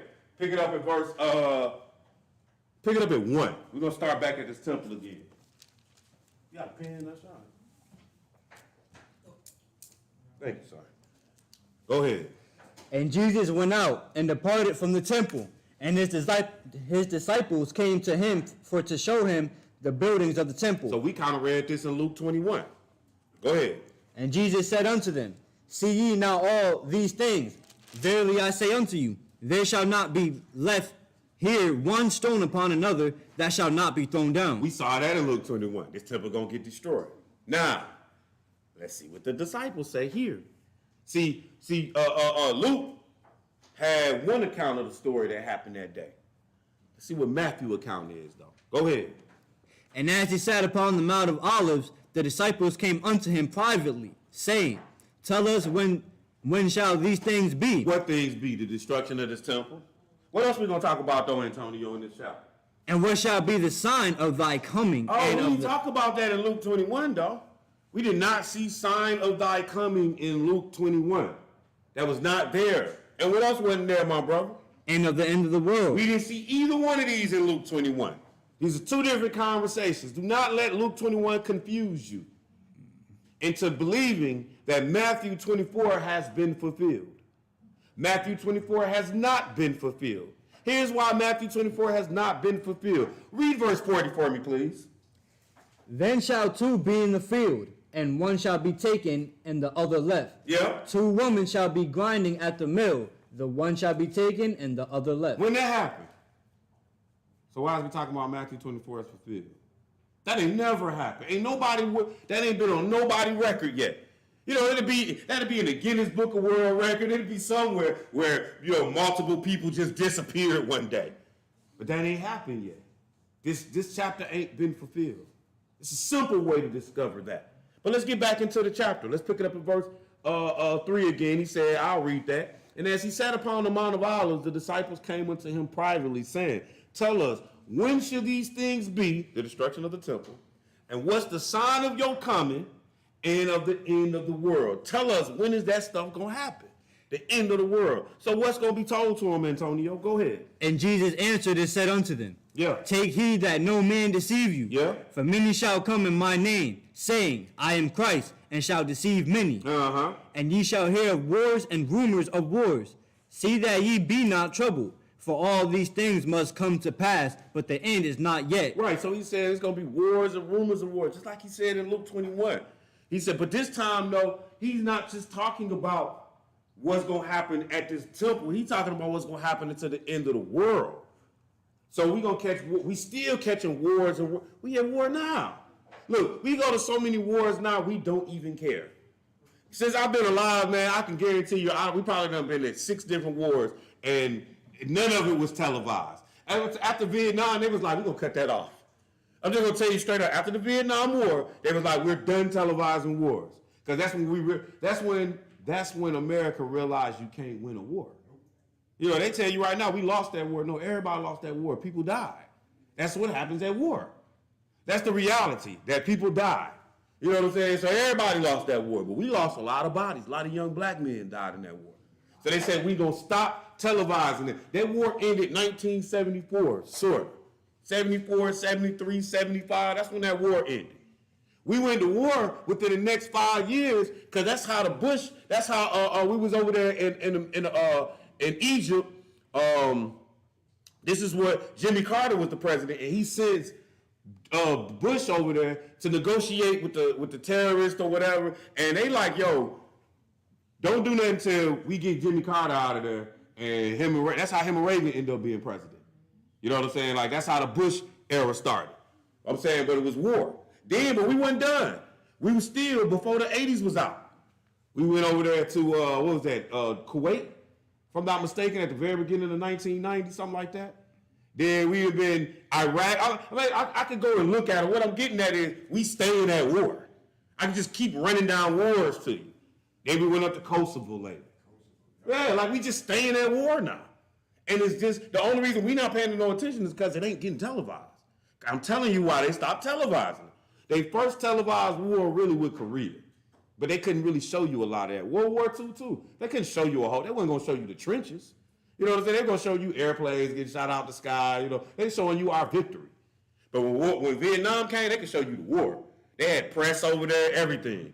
And after that, man, they was like, we done with that. We ain't showing no more war, but we stay there. Nation continue to rise. Do you know that since the Korean War, 1950, that there has been war at the border of North and South Korea, and we've had American military there every year, every day, right there at the border. You see what I'm saying? So I'm saying we ain't even done with that war, and that was before Vietnam. The point I'm getting at is, it say that it's going to be wars and rumors of wars. We stay there. Keep reading. Verse 7. Yep. For nation shall rise against nation, right, and kingdom against kingdom. Right, and that's what's happening today too. Go ahead. And there shall be famines and pestilences and earthquakes in diverse places. Uh-huh. All these are the beginning of sorrows. He say this stuff the beginning of the problem. Go ahead. Then shall they deliver you up to be afflicted and shall kill you. Uh-huh. And ye shall be hated of all nations for my name's sake. Go ahead. And then shall many be offended and shall betray one another and shall hate one another. Mm-hmm. And many false prophets shall rise and shall deceive many. Go ahead. And because iniquity shall abound, the love of many shall wax cold. Keep going. But he that endure unto the end, the same shall be saved. So he's saying, like, look, you got to make it to the end to get your salvation with this. This is what he's trying to get you to understand. You got to make it all. He didn't even make that type of statement in Luke. Go ahead. Verse 14. Yeah. And this gospel of the kingdom shall be preached in all the world for a witness unto all nations, and then shall the end come. Go ahead. When ye therefore shall see the abomination of desolation spoken of by Daniel the prophet stand in the holy place, whoso readeth, let him understand. So he say, when you see the abomination of desolation spoken of by Daniel the prophet, that's when you need to know something about the coming of the Lord and the end of the world. We're going to go look into that, but keep reading. I need you to keep reading down. We're going to take it down to 21, so keep reading. Then let them which be in Judea flee into the mountains. So when you see the abomination of desolation, that's going to happen in Jerusalem. We're going to learn that. Just like when we saw in Luke 21 when it said, when you see that Jerusalem get compassed about with armies, get the heck out of there. So I'm telling you twice to get out of there, not once. I'm saying when 70 AD happened, get out of Jerusalem. It's going to be bad there. And when you see the abomination of desolation, I'm going to tell you to get out of Jerusalem. It's going to be bad there. And you want to know what? If I had told you about Antioch Epiphanes, when he came, I would have said, get out of there too. So just because I'm telling you the same thing about the same place don't mean that it is the same thing. It's for different reasons. It's like, yo, you got monoxide poisoning in your house, get out your house. It's a fire in your house, get out your house. It's a burglary in your house, get out your house. I'm telling you every time to get out the house, but it's for different reasons. But your house ain't safe. And that's what he's telling us here. Because some people like to think that because he's saying the same thing here as in Luke, that it's talking about the same thing, therefore concluding that Matthew has been fulfilled already. That is incorrect. That is inaccurate information. Keep reading. Verse 17. Yes, sir. Let him which is on the housetop not come down to take anything out of his house. Neither let him which is in the field return back to take his clothes. Right. And woe unto them that are with child, and to them that gave suck in those days. Go ahead. But pray ye that your flight be not in the winter, neither on the Sabbath day. See, I like that verse, because what I learned from that verse is that means that this right here is something that you're going to be able to prepare for. So it's not going to even be that random. Why not? Because he's giving us everything to prepare for it. Then he said, pray that your flight don't be on the Sabbath. What that got to do with 70 AD, y'all? For real. Like, it just really don't. Flight where during 70 AD? He done already told you, get out of there where you're flying to. Keep reading. For then shall be great tribulation. He says, so now, after this abomination of desolation, there should be a great tribulation. Go ahead. Such as was not since the beginning of the world to this time. He said it's the worst time ever, this great tribulation that you're going to see. Worse than the Spanish Inquisition, worse than the Salem witchcraft, hunts, worse than that, what happened over there in World War II where they put them fake Jews in them gas chambers. It's going to be worse than that. This is the worst time ever. It's called the Great Tribulation. Go ahead, keep reading. No, nor ever shall be. And except those Holocaust, that's what it is. Worse than the Holocaust. Go ahead. And except those days should be shortened, there should be no flesh be saved. But for the elect's sake, those days shall be shortened. So understand what God is saying about this time period. When we get to this great tribulation, if God don't come and intervene when he does, then this place will be destroyed. Because we destroying it. Go ahead, keep reading. 23. Then if any man shall say unto you, let's go down to 29. Immediately after the tribulation of those days shall the sun be darkened, and the moon shall not give her light, and the stars shall fall from heaven, and the powers of the heavens shall be shaken. And then shall appear the sign of the Son of Man in heaven. He answering the question. And then shall appear the sign of the Son of Man in heaven. Go ahead. And then shall all the tribes of the earth mourn, and they shall see the Son of Man coming into the clouds of heaven with power and great glory. Then you're going to see the Son of Man coming with power and great glory. How is Matthew 24 done? I ain't seen Jesus. I'm waiting on him. You trying to tell me stop waiting then if it's done. Then what you going to tell me? Sell all my land, maybe? Give it to you, huh? Keep reading. And he shall send his angels with a great sound of a trumpet. And they shall gather together his elect from the four winds, from one end of heaven to the other. At the conclusion of Matthew 24, he's talking about gathering us from the four winds of heaven. Same thing we talked about in Deuteronomy chapter 30. So I'm saying, this ain't done yet. We still here. Regardless of what anybody how they try to convince it. It's not done. Otherwise, please tell me where we've been gathered to. I'm looking for the gathering spot. I would like to participate. You understand? Like, I want to be there. I want to show up to. You know what I'm saying? Bring my family down there. Because it ain't happened yet. This ain't done. Yeah, Luke 21, we done did some of that already. This not. Let's keep moving on. Let's learn some more. Deuteronomy chapter 8. Daniel 8. I'm sorry. Thank you. Daniel 8. Daniel chapter 8. We're about to learn about this abomination of desolation a little bit. Like I said, we ain't going to cut it, but we're going to, if y'all know anything about the way I teach, we start off kind of slow, and then we get to moving near the end. You know what I mean? So we're going to still get it in about 2.5, 3 hours for the day, which is cool. You know what I'm saying? Y'all probably ain't had no 2.5, 3 hour block this week. Most of us. Some of us have, though. A block of studying God's word.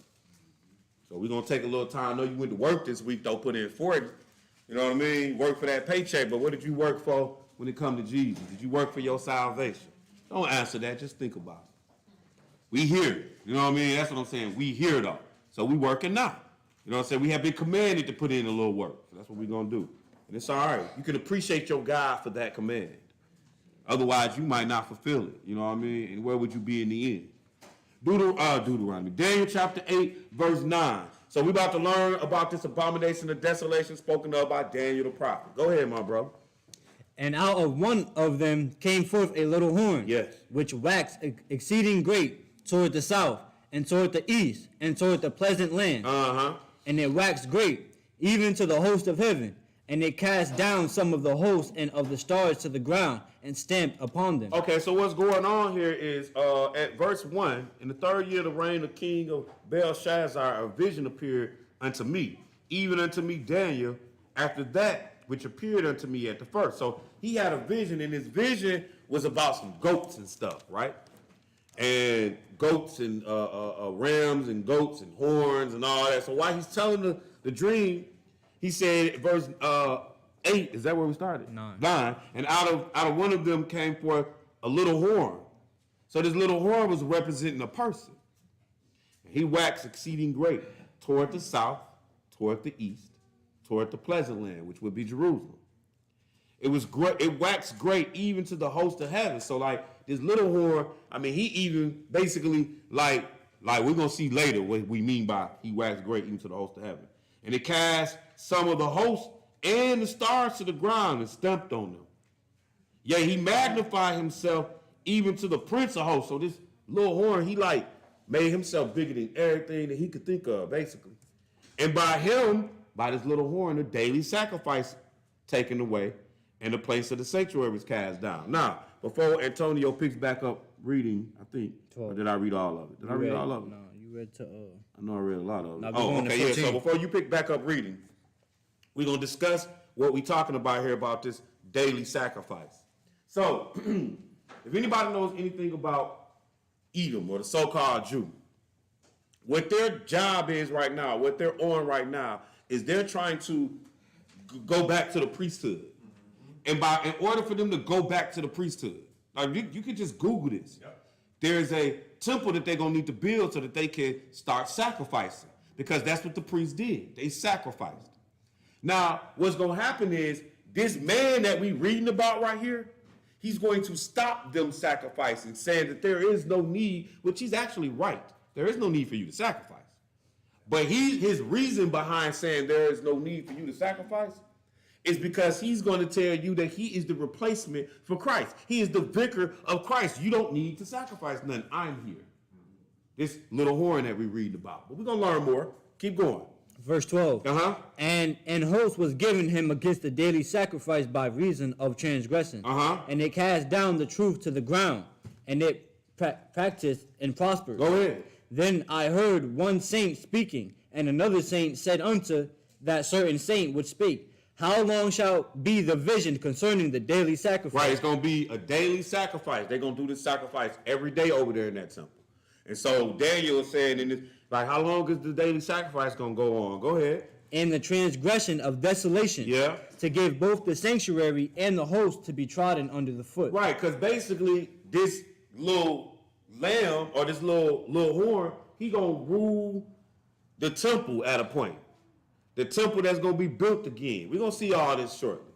There's going to be a temple that's going to be built again. He's going to rule it. And he's going to basically, I don't want to tell you what he's going to do until we read it. So have you read verse 14? No. Go ahead.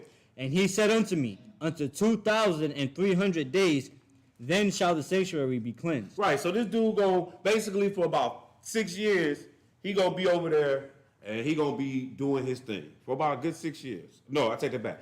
They're going to start sacrificing, and then for about 3.5 years, he's going to do his thing. But it's going to be a total of about 6 years. That's that 2,300 days. From the time they start building this temple and sacrificing, really, until the Lord clean it up. Because that's who's going to clean up this mess that's going to get made. Let's go to Daniel chapter 11. Daniel 11, verse 31. We still learning about the abomination of desolation spoken of by who? Daniel the prophet.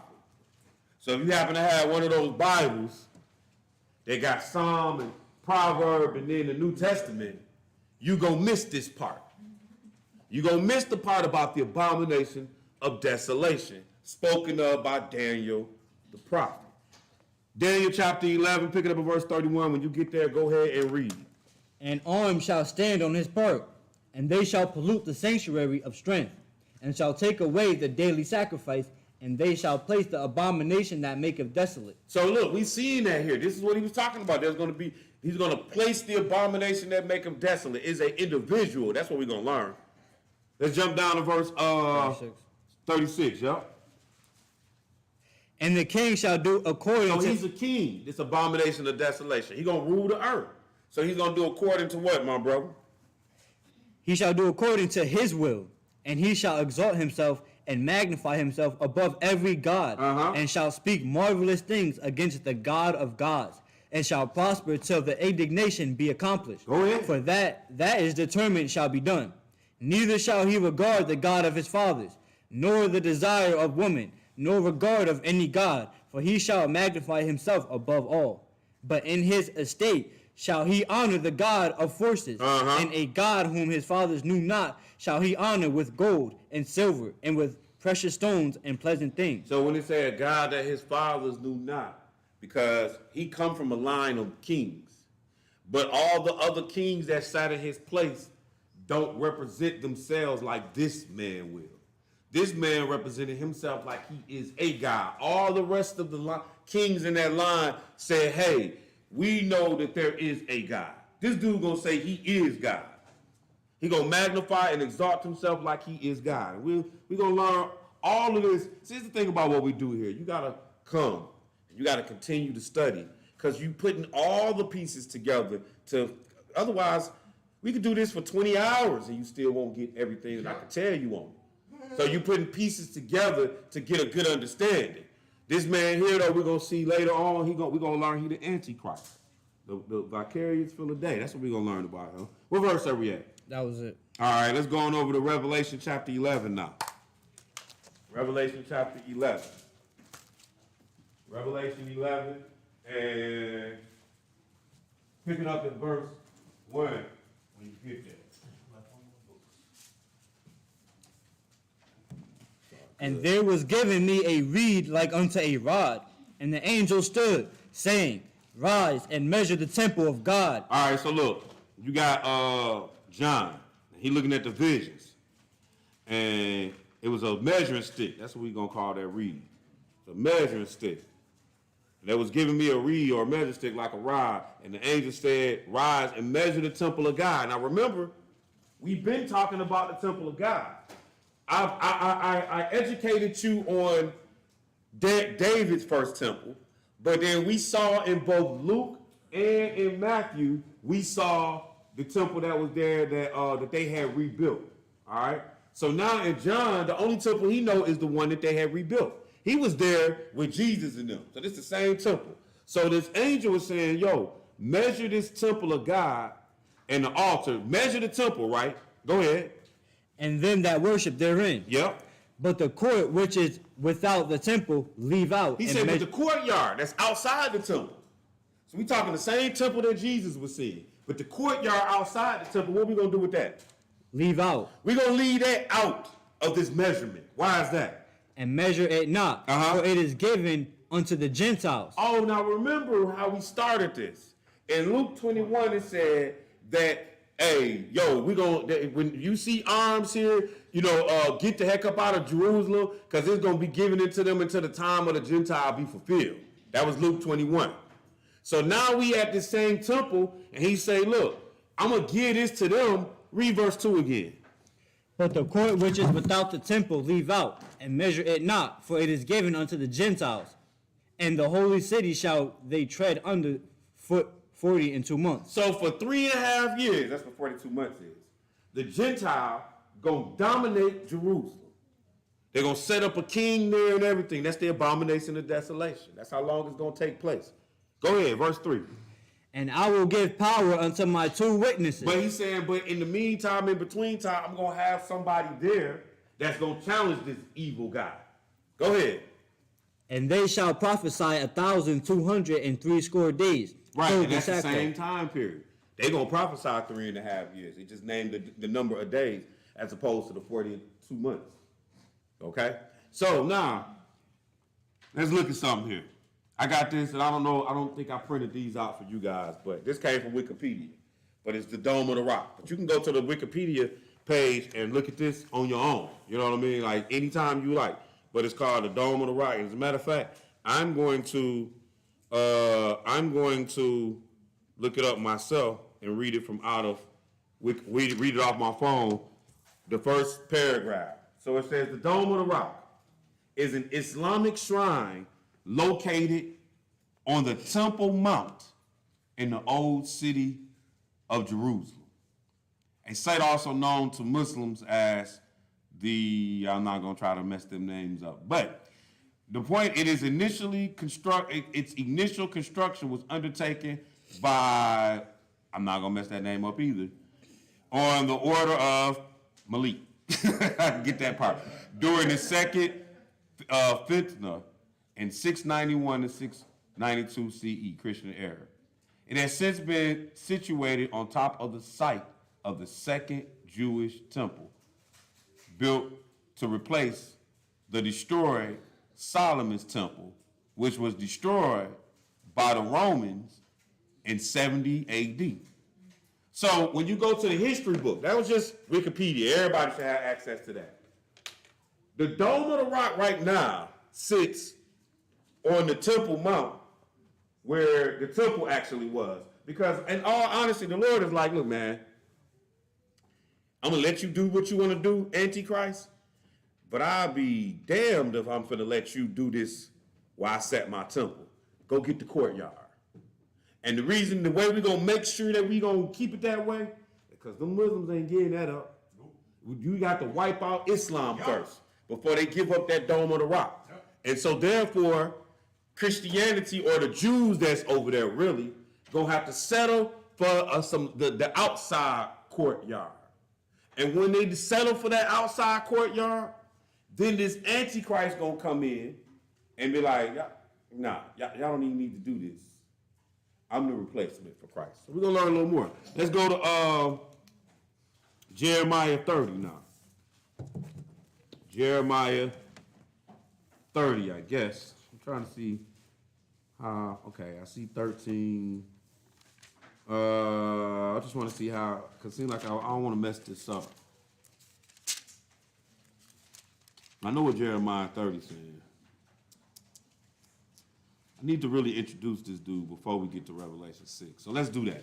So let's go to Revelation chapter 12. Sorry, then we'll go to Jeremiah 30. Because I had took this out, and really what I just should have did was add. I had Revelation 12 in there before instead of 11, and I'm like, no, it should have been 11. So what I should have did was just add it to 12. But I mean, I should have just added the 11. But it's all good. So we're going to go to Revelation 12. We're going to jump through here a little bit. Revelation chapter 12, and let's pick this up at verse 1. And when you get there, go ahead and read. And there appeared a great wonder in heaven, a woman clothed with the sun, and the moon under her feet, and upon her head a crown of 12 stars. And she, being with child, cried, travailing in birth, and pain to be delivered. And there appeared another wonder in heaven, and behold, a great red dragon, having 7 heads and 10 horns, and 7 crowns upon his head. So what Revelation 12 just did was it just introduced you to 2 prior players. When I say 2 prior players, because in Genesis 37, you see Joseph had a dream, and in that dream it was the moon and the sun and 11 stars, him being the 12th. And that comprised of Israel. That's Genesis 37. And the daddy say, shall I and your mother and your brothers pay obeisance unto you? Well, so the first player we got here in this chapter is Israel, or the church. But then, verse 3, there appeared another wonder in heaven. Behold, a great red dragon, having 7 heads and 10 horns. So as you go through the scriptures, you find out that this dragon is a representation of Satan, or it's a representation of, more importantly, the Babylonians, the Greeks, the Medes, the Persians, the Russians. And that comes from the book of Daniel. So, I mean, not, did I say the Russians? I wasn't supposed to say the Russians. The Romans. Sorry. Yeah, let me get that right. It was the Babylonians, the Medes, the Persians, the Greeks, which actually had 4 heads, and then the Romans would have been the last one, okay? So, at any rate, those are your 2 players so far that's been introduced. Keep reading. Verse 4. And his tail drew the third part of the stars of heaven. His tail talking about that great red dragon. He took a third of the angels out of heaven. So he did take a third of stars of heaven. Go ahead. And did cast them to the earth. And the dragon stood before the woman, which was ready to be delivered, for to devour her child as soon as it was born. And she brought forth a man-child, who was to rule all nations with a rod of iron. So this woman, the church, or Israel, brought forth a man-child that was going to rule the world. This man-child is Jesus. Go ahead. And her child was caught up unto God, into his throne. Yeah, notice it said to his throne. Go ahead. And the woman fled into the wilderness. Now, with all that being said, when this great red dragon come at this woman, she need to be somewhere for protection. Here it's identified as the wilderness. Go ahead. Where she hath a place prepared of God, that they should feed her there 1,260 days. Again, we seeing 42 months, 3.5 years. This is how long this woman is going to be protected in the wilderness. All right. Now let's jump a little further. We're going to understand all this really in a minute. We almost done. Verse 13, meaning like once we have put this on the table and we walk through a few scriptures here, then we're going to come back to the coming of the Lord, and then we're going to show you what happened after the Lord returned. And that's it. That's the whole lesson today. Real easy. Go ahead. You said 13? Yes, sir. 13. And when the dragon saw that he was cast unto the earth, he persecuted the woman which brought forth the man-child. And to the woman were given 2 wings of a great eagle, that she might fly into the wilderness, into her place, where she is nourished for a time, and times and half a time, from the face of the serpent. And again, we seeing that this woman is saying, look, go to the wilderness for protection from this serpent. Now, when you say go to the wilderness for protection from this serpent, we're going to understand that. Because remember, we talked about how after you see the abomination of desolation, how it was about to walk into great tribulation. And you got to remember what the title is. The return from Egypt, the same as the Exodus. Go ahead. And the serpent cast out of his mouth water as a flood after the woman, that he might cause her to be carried away of the flood.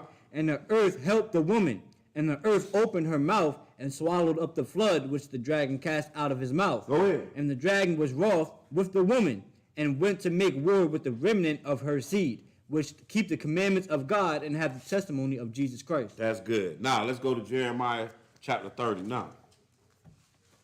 Jeremiah chapter 30. Oh, I see why because I had put it in here later, but we ain't going to worry about it. We'll deal with it when we get there. We'll maybe recap. Jeremiah 30. And let's pick this up in verse 2 and 3. Jeremiah chapter 30, verse 2 and 3. And then we're going to jump to verse 7. When you get there, take off.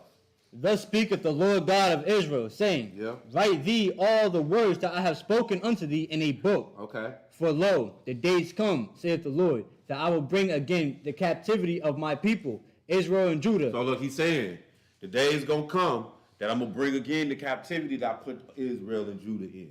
Meaning I'm going to deliver them from this captivity. Go ahead. And I will cause them to return to the land that I gave to their fathers, and they shall possess it. Right, and the land that he gave to our fathers really was from the Nile River to the Euphrates River. That's what he gave to Abraham. You go read Psalm, I think it's 104 or somewhere in there. He's going to, oh man, why am I doing that? I don't know where it's at in Psalm. I'm sorry, but he said he made a covenant to to Abraham, and an oath unto Isaac, and a law unto Jacob. Like that's what I'm talking about in Psalm, just so you know. But what is this law, this covenant, this oath? Is that I'm going to give you this land for an everlasting possession. From that Nile River to the Euphrates River, the great river of Egypt. That's the kingdom of God, y'all. So he said, I'm going to bring you back to this land. Verse 6, though, or 7, right? 7. Go ahead. Alas, for that day is great. So he said the day that's going to happen, the time that's going to happen is a great time. What else is it called, my brother? So that none is like it. It is even the time of Jacob's trouble. Right, that's what the Lord is calling it. He's gathering you, getting you, no, he is really bringing the destruction of Egypt on to Rome or onto the world. And in the meantime, in between time, it's the great tribulation period. That's the time period that we're talking about. All of this is the same, the time of Jacob's trouble, when the Lord is gathering you. The way you can look at it is you can look at it just like we down in Egypt, and the Lord is about to deliver the children of Israel out of Egypt. And instead of it being Egypt, he's delivering the children of Israel out of Babylon or out of Rome or out of this whole world. That's the same comparison. That's where we are right now. So this is the time. So when you say it's the time of Jacob's trouble, go back to Egypt and remember that when we started trying to get out of there, the first thing they said was, oh, y'all trying to leave? Shoot, how about try to make bricks without straw? You know what I'm saying? Like, it got harder on us. Same thing that's going to happen when it's time to leave this place. We're going to learn more. Where are we at? Revelation chapter 6. Let's find a little bit more about this abomination of desolation. Revelation chapter 6. Revelation chapter 6. We still on that abomination of desolation. We still in that 3.5 years, which is called the time of Jacob's trouble. Stuff like that. We still there, y'all. We still there. Next time we do this lesson, hopefully we had a whiteboard up. You know what I mean? Because I missed the whiteboard. I remember we used to go to the whiteboard, I write everything down, because that's how I like to teach that way. Because I can see everything I'm talking about. You know what I mean? But that don't mean you can. So hopefully next time, Lord willing, we getting closely approaching the time where we can be a little more comfortable and get the job done a little better. But meantime, though, we work it out, though. Revelation chapter 6, let's pick it up at verse 2. When you get there, go ahead. And I saw, and behold, a white horse, and he that sat on him had a bow, and a crown was given unto him. And he went forth conquering and to conquer. All right, so right now you got John the Revelator. He looking into this vision, and what he's seeing is some man gonna conquer on this earth. Now this man is really the Antichrist. We've been talking about him. You know what I'm saying? But we're gonna see who he is by his fruit. Like, that's how you judge anything. So he say, and I behold a white horse. And he that sat on him had a bow. Crown was given unto him. He went forth conquering and to conquer. What else did he do? Go ahead. And when he had opened the second seal, yes, sir, I heard the second beast say, what come the and second see. beast say? Come and see. And there went out another horse that was red, and power was given to him that sat thereon to take peace from the earth. So now we seeing this man gonna take peace from the earth. Peace gonna be taken away from the earth. This man that's gonna conquer. Go ahead. And that they should kill one another. And there was given unto him a great sword. Yes, sir. Go ahead. And when he had opened the third seal, I heard the third beast say, come and see. And I beheld, and lo, a black horse. Yeah. And he that sat on him had a pair of balances in his hand. What else? And I heard a voice in the midst of the four beasts say, a measure of wheat for a penny, and 3 measures of barley for a penny. Yes. And see thou hurt not the oil and the wine. So what we getting at right here is this man here, when he opened up the seals, he gonna be controlling your money. Now this is during that time of Jacob's trouble, this 3.5 years, 42 months, when he say measure the temple, get him the outside. We approaching the time of the Gentile being fulfilled. You understand what we just did? I'm just trying to show you everything that we read and where it connects to what we're reading now. So this is the man in play. This is that man of sin that Thessalonian is talking about. This is that abomination of desolation doing his thing right here. Go ahead. Verse what? 7? 7. Go ahead. And when he had opened the fourth seal, I heard the voice of the fourth beast say, come and see. Yeah. And I looked and beheld a pale horse, and his name that sat on him was Death, and hell followed with him. And power was given unto them over the fourth part of the earth, to kill with sword and with hunger and with death. and with the beasts of the earth. That's why it's called the time of Jacob trouble. See, but here's the thing, though. When the Lord be bringing wrath, though, he set it up where his people straight. So I'm going to show you what we mean by that. We ain't got to read the next ones. Let's go to Exodus now. Exodus chapter 8. The next one, it was the people saying, how long is it going to be before you avenge our blood? Because we're going to be getting killed during this time period. And he like, hold on. We got to wait. We got some more to do before we do that. But that's another subject. So let's go to Exodus chapter 8, though. Exodus chapter 8. So the last time the Lord had delivered the children of Israel from the similar situation, he put us in a particular place where we was good. So go ahead and pick this up, Exodus 8 and verse 16. And when you get there, go ahead and read. And the Lord said unto Moses, say unto Aaron, stretch out thy rod, and smite the dust of the land, that it may become lice throughout all the land of Egypt. And they did so. For Aaron stretched out his hand with his rod, and smote the dust of the earth. And it became lice in man, and in beast. All the dust of the land became lice throughout all the land of Egypt. And the magicians did so with varying enchantments, to bring forth lice, but they could not. So there were lice upon man and upon beast. Then the magician said unto Pharaoh, this is the finger of God. So, like, this is when the plagues was coming through. This is like the third one. He was like, man, they tried to emulate. They couldn't even emulate. Because at first they was imitating it. They imitated the frogs. They was stupid. You know, blood, whatever. They couldn't do this one. Keep going.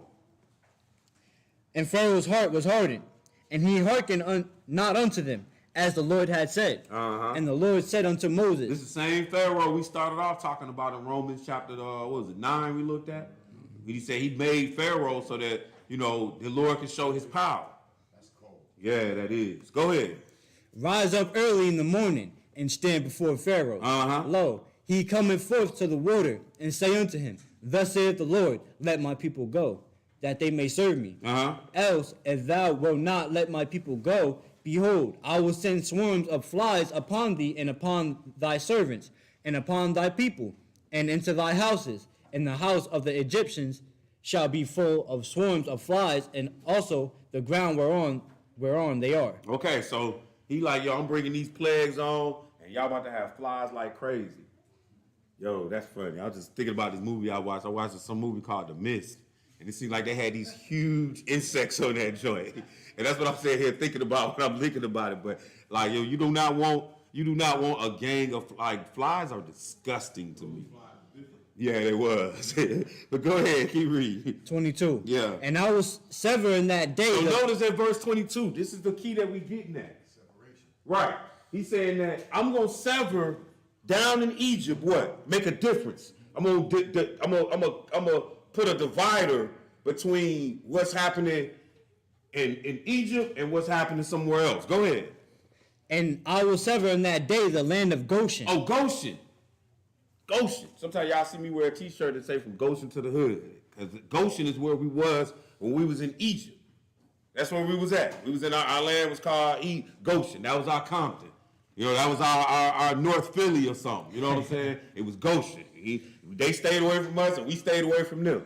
Well, go ahead. In which my people dwell, that no swarms of flies shall be there. So the Lord said, hey, I'm about to sever the difference where my people dwell, that no flies gonna come down in Goshen. Now, you know, when I say it like, that's why I use North Philly, because, like, imagine, right, if in Center City it's like flies and just all kind of pestilence, but then you over there and you just watching it, and you in Goshen, like, it ain't happening to us. But you in North Philly somewhere, though. You know what I'm saying? You like, dang, you just looking like, dang, man, this ain't, what's going on over there? And everybody tells you, just stay over here, then you ain't got to worry about it.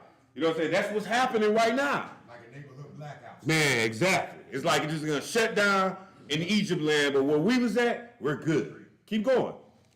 In which my people dwell, that no swarms of flies shall be there. To the end thou mayest know that I am the Lord in the midst of the earth. And the Lord is saying the reason why is so you know I'm on the earth, that I run this. That's why. No other reason. I just need you to know who run it. So understand the concept of being in Goshen come from God really showing his power. God is showing you that I can put destruction here and not here when I want to. That's what he's showing you. Go ahead, keep reading. And I will put a division between my people and thy people. Yeah. Tomorrow shall this sign be. Yeah. And the Lord did so. And there came a grievous swarm of flies into the house of Pharaoh, and into his servants' houses, and into all the land of Egypt. The land was corrupted by reason of the swarm of flies. And Pharaoh called for Moses and for Aaron, and said, Go ye, sacrifice to your God in the land. You hear Pharaoh like, man, please get out of here. Do what you need to do. You know what I'm saying? Because this bad. And it was bad. I'm saying that's disgusting. I don't know if y'all seen. So I done been around some dead stuff. So I done seen a bunch of flies.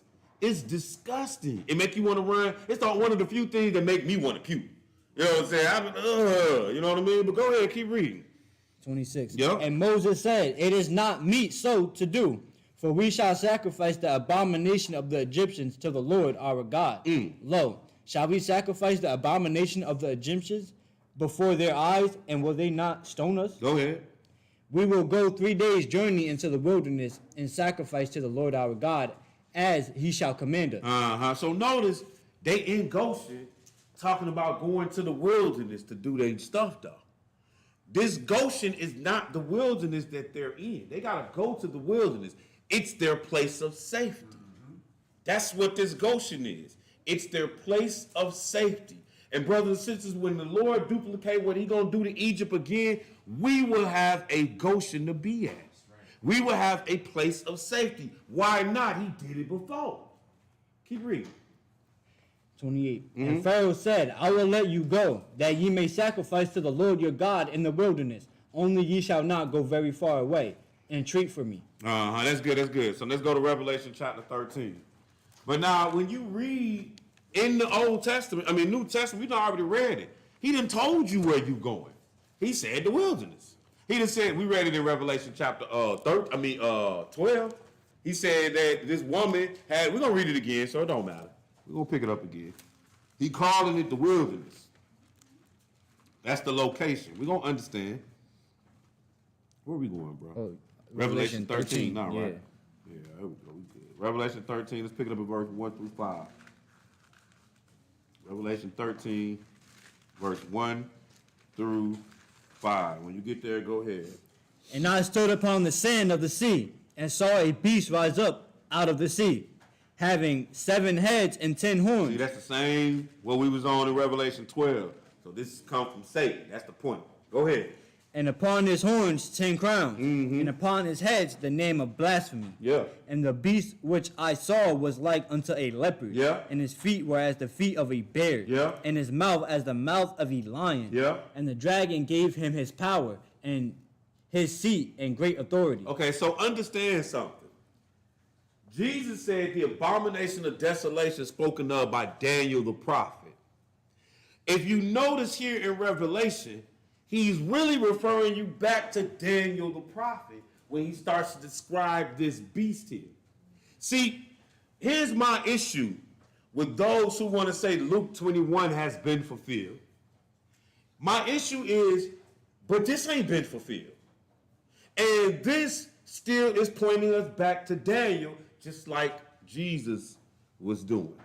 All right? So you got to be able to connect the dots and show me something else then if it's not what we're looking at now. But you understand what I'm saying. Go ahead. Verse 2. And the beast which I saw was like unto a leopard, and his feet were as the feet of a bear, and his mouth as the mouth of a lion. And the dragon gave him his power and his seat and great authority. Go ahead. And I saw one of his heads as it were wounded to death. Right, this beast was wounded to death because when you understand who this beast is Rome. And I remember, and I've said this to you guys before, I was in college and I had world history when I was in college when I was learning about this, reading this. And what this is saying is that Rome would be destroyed. Rome was destroyed 500, 600, basically 600 AD. Really, when the Muslims come along, Rome is getting destroyed. But then Rome as a country, nation, empire, with your Caesars and your Julius Caesar and all that, that got destroyed, but it revitalized itself. And if you look in history, you'll find, and this is what I was learning during the time I was actually learning this, the Holy Roman Empire came on the scene. And they had leaders of the Holy Roman Empire, people like Justinian and Charlemagne and Charles V. You know what I'm saying? And these people, when you watch them in history, they're going to say they ruled over the Holy Roman Empire. Even Mussolini and Napoleon had some affiliation to the Holy Roman Empire. So yeah, the Roman Empire had died, there as we know it with Caesars, but then it came up another way. It came up through the church, which really, at the end of the day, the church got way more power than the state. Because the worst thing the state can do is put you in prison or kill you. God can put you in hell, you know what I'm saying, for an eternity. So the church always wins. All right? So, at any rate, he said, verse 3, and I saw one of his heads as it were wounded to death. His deadly wound was healed. That's Rome. And all the world wondered after Rome, after the new Rome. We'll call it that. Go ahead. And they worshiped the dragon which gave power unto the beast. Satan gave power to this beast. Go ahead. And they worshiped the beast, saying, who is like unto the beast, who is able to make war with him. Go ahead. And there was given unto him a mouth speaking great things and blasphemies. And power was given unto him to continue 42 months. Notice again, we got that 42 months, 3.5 years. This is how long the Great Tribulation is. Some scholars like to say 7 years. They don't know what they're talking about. That's nowhere in the Bible. They getting that for somewhere else for another reason. Let's move on. Let's go to, what was that, Revelation 13. Let's go to Isaiah chapter 16 now. Isaiah chapter 16. Yeah, we're moving along, y'all. Isaiah chapter 16. We're going to pay this some attention. Isaiah chapter 16. Isaiah chapter 16, and let's pick this up at verse 1. Isaiah 16:1. When you get there, go ahead. Send ye the lamb to the ruler of the land, from Salah to the wilderness, unto the mount of the daughter of Zion. For it shall be that, as a wandering bird cast out of the nest, so the daughters of Moab shall be at the fords of Arnon. So this is a location, and some of y'all gonna have a map, a little small map, because that's where it all came up. But if you understand the map, the one thing that's relevant, you see Mount Zion and Mount Olive sitting on there, and then you see Arnon to your right. So this is where the wilderness, this is gonna be your place of safety if you was to have gotten out of Judea like you was told to do. That's where you was going. You was going here. How do we know that? He's going to tell you again. Sing ye the lamb of the rulers of the land of Selah to the wilderness, unto the mount of the daughter of Zion. For it should be that as a wandering bird cast out of the nest, so the daughters of Moab should be at the fords of Arnon. Now we're going to see why. Go ahead. Verse 3. Yep. Take counsel, execute judgment. Yep. Make thy shadow as the night in the midst of the noonday. So notice what he said. He said that make Arnon the shadow of the night in the midst of the noonday. I wasn't expecting to see y'all. How y'all doing today? Go ahead, keep reading. Hide the outcast. Bewray not him that wandereth. He say hide the outcast. Like this is, so we the outcast at this point. We need somewhere to be, just like they had Goshen in Egypt.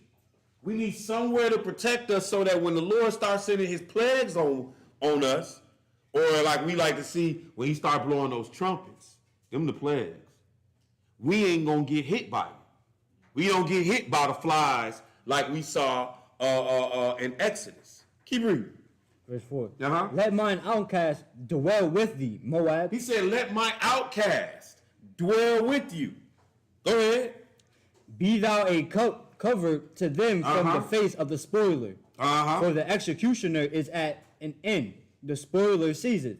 The oppressors are consumed out of the land. Right. So he's saying like this wilderness is going to be a covert for us. It's going to protect us while we sitting here, while the rest of the world is going through the drama that is going through. He said, let my outcast dwell with thee, Moab. Be thou a covert to them. Now, we're going to go to the wilderness later as well. And it's by coincidence, maybe not, but it's going to be the same location. That's all. It's going to be the same location, but at the end of the day, they serving two different purposes. This one is serving right now the purpose of Goshen. our protection, while the Lord's smashing Egypt, our present day Egypt, Rome. Let's keep it moving. Let's go to Psalm 91 first. Psalm 91. Psalm 91.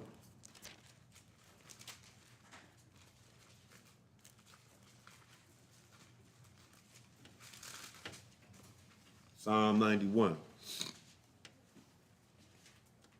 And we're going to pick this up at verse 1. Psalm 91 and verse 1. So I know we had 31 scriptures out here, but you see, what, it's been an hour? It's not. It's been an hour and a half. But still, we got less than 10 to go. So I know it's a lot of information on here. It's important, though, that when you go back to your study, that you, like, read these chapters. You know what I'm saying? Like, we pulling pieces out of chapters, but you want to go and read these chapters so that you can build a foundation and an understanding of what every chapter is talking about, so that when we put them together, it makes sense. It's clear. Like, go back and read all of what happened in Egypt, stuff like that. Psalm 91, though, and pick it up at verse 1. When you get there, go ahead. He that dwelleth in the secret place of the Most High shall abide under the shadow of the Almighty. Right, he called it the secret place of the Most High. You're going to be abiding under the shadow of the Almighty. Now, look, some people might try to say, well, you know, the Lord got me like that anyway. But we're going to see enough here to understand it ain't like that. Watch. Go ahead. I will say of the Lord, he is my refuge and my fortress. My God, in him will I trust. Go ahead. Surely he shall deliver thee from the snare of the fowler and from the noisome pestilence. Now notice what he said. He said he's going to deliver you from the snare of the fowler and from the noisome pestilence. Now, when you start looking at what the Lord was doing, or if we continue to look at what the Lord is doing in the end, he's going to send his plagues down on the earth. The trumpets. And he said, but I will say the Lord, he is my refuge, my fortress, and God. Oh, he said, surely he should deliver thee from the snare of the fowler and from the noisome pestilence. What else he gonna do? Go ahead. He shall cover thee with his feathers, and under his wings shalt thou trust. His truth shall be thy shield and buckler. Keep reading. Thou shalt not be afraid for the terror by night. Right, we're talking about when it's going down, because this Antichrist is going to be the time of Jacob's trouble. But if you manage to make it to Goshen, a.k.a. the first wilderness, then this don't bother you. This don't touch you, none of that. Go ahead. Nor for the arrow that flieth by day. The arrows by day, the terror that happened by night, this ain't going to bother you even though it's going on. Go ahead. Nor for the pestilence that walketh in darkness, nor for the destruction that wasteth at noonday. Go ahead. 1,000 shall fall at thy side. Look what he's saying. You're going to have thousands to fall by your side. Why is you straight, though? Because you in this place of safety. You in your land of Goshen. You in what Isaiah called the wilderness. Go ahead. And 10,000 at thy right hand, but it shall not come nigh thee. Only with thine eyes shalt thou behold, and see the reward of the wicked, because thou hast made the Lord, which is my refuge, even the Most High, thy habitation. Go ahead. There shall no evil befall thee, neither shall any plague come nigh thy dwelling. Right, look what he's saying, like how the Lord brought them plagues down on Egypt, how he gonna bring them down again on Rome. He like, but none of them gonna bother you. You gonna be in a place of safety, just like he had Goshen. Go ahead. Verse 11. For he shall give his angels charge over thee, to keep thee in all thy ways. And that's what's going to happen. Satan tried to use this slick on Jesus. This is really talking about something different. And he was like, the angels is what's going to be protecting us while same thing that was protecting them in Goshen. How you think the flies didn't come past? You know what I'm saying? Because them angels like, no, you know better than that. You can't walk past me. And so they don't. You know what I'm saying? The darkness was told, you stay right there. You be dark over there for them for 3 days and 3 nights, but over here, we're going to use that light. The angels did that job, all right? And they're going to do it again when we make it to the wilderness or this place of safety, our Goshen. All right, so let's move on to Daniel chapter 11. Daniel chapter 11. Daniel chapter 11. Verse 32 through 35.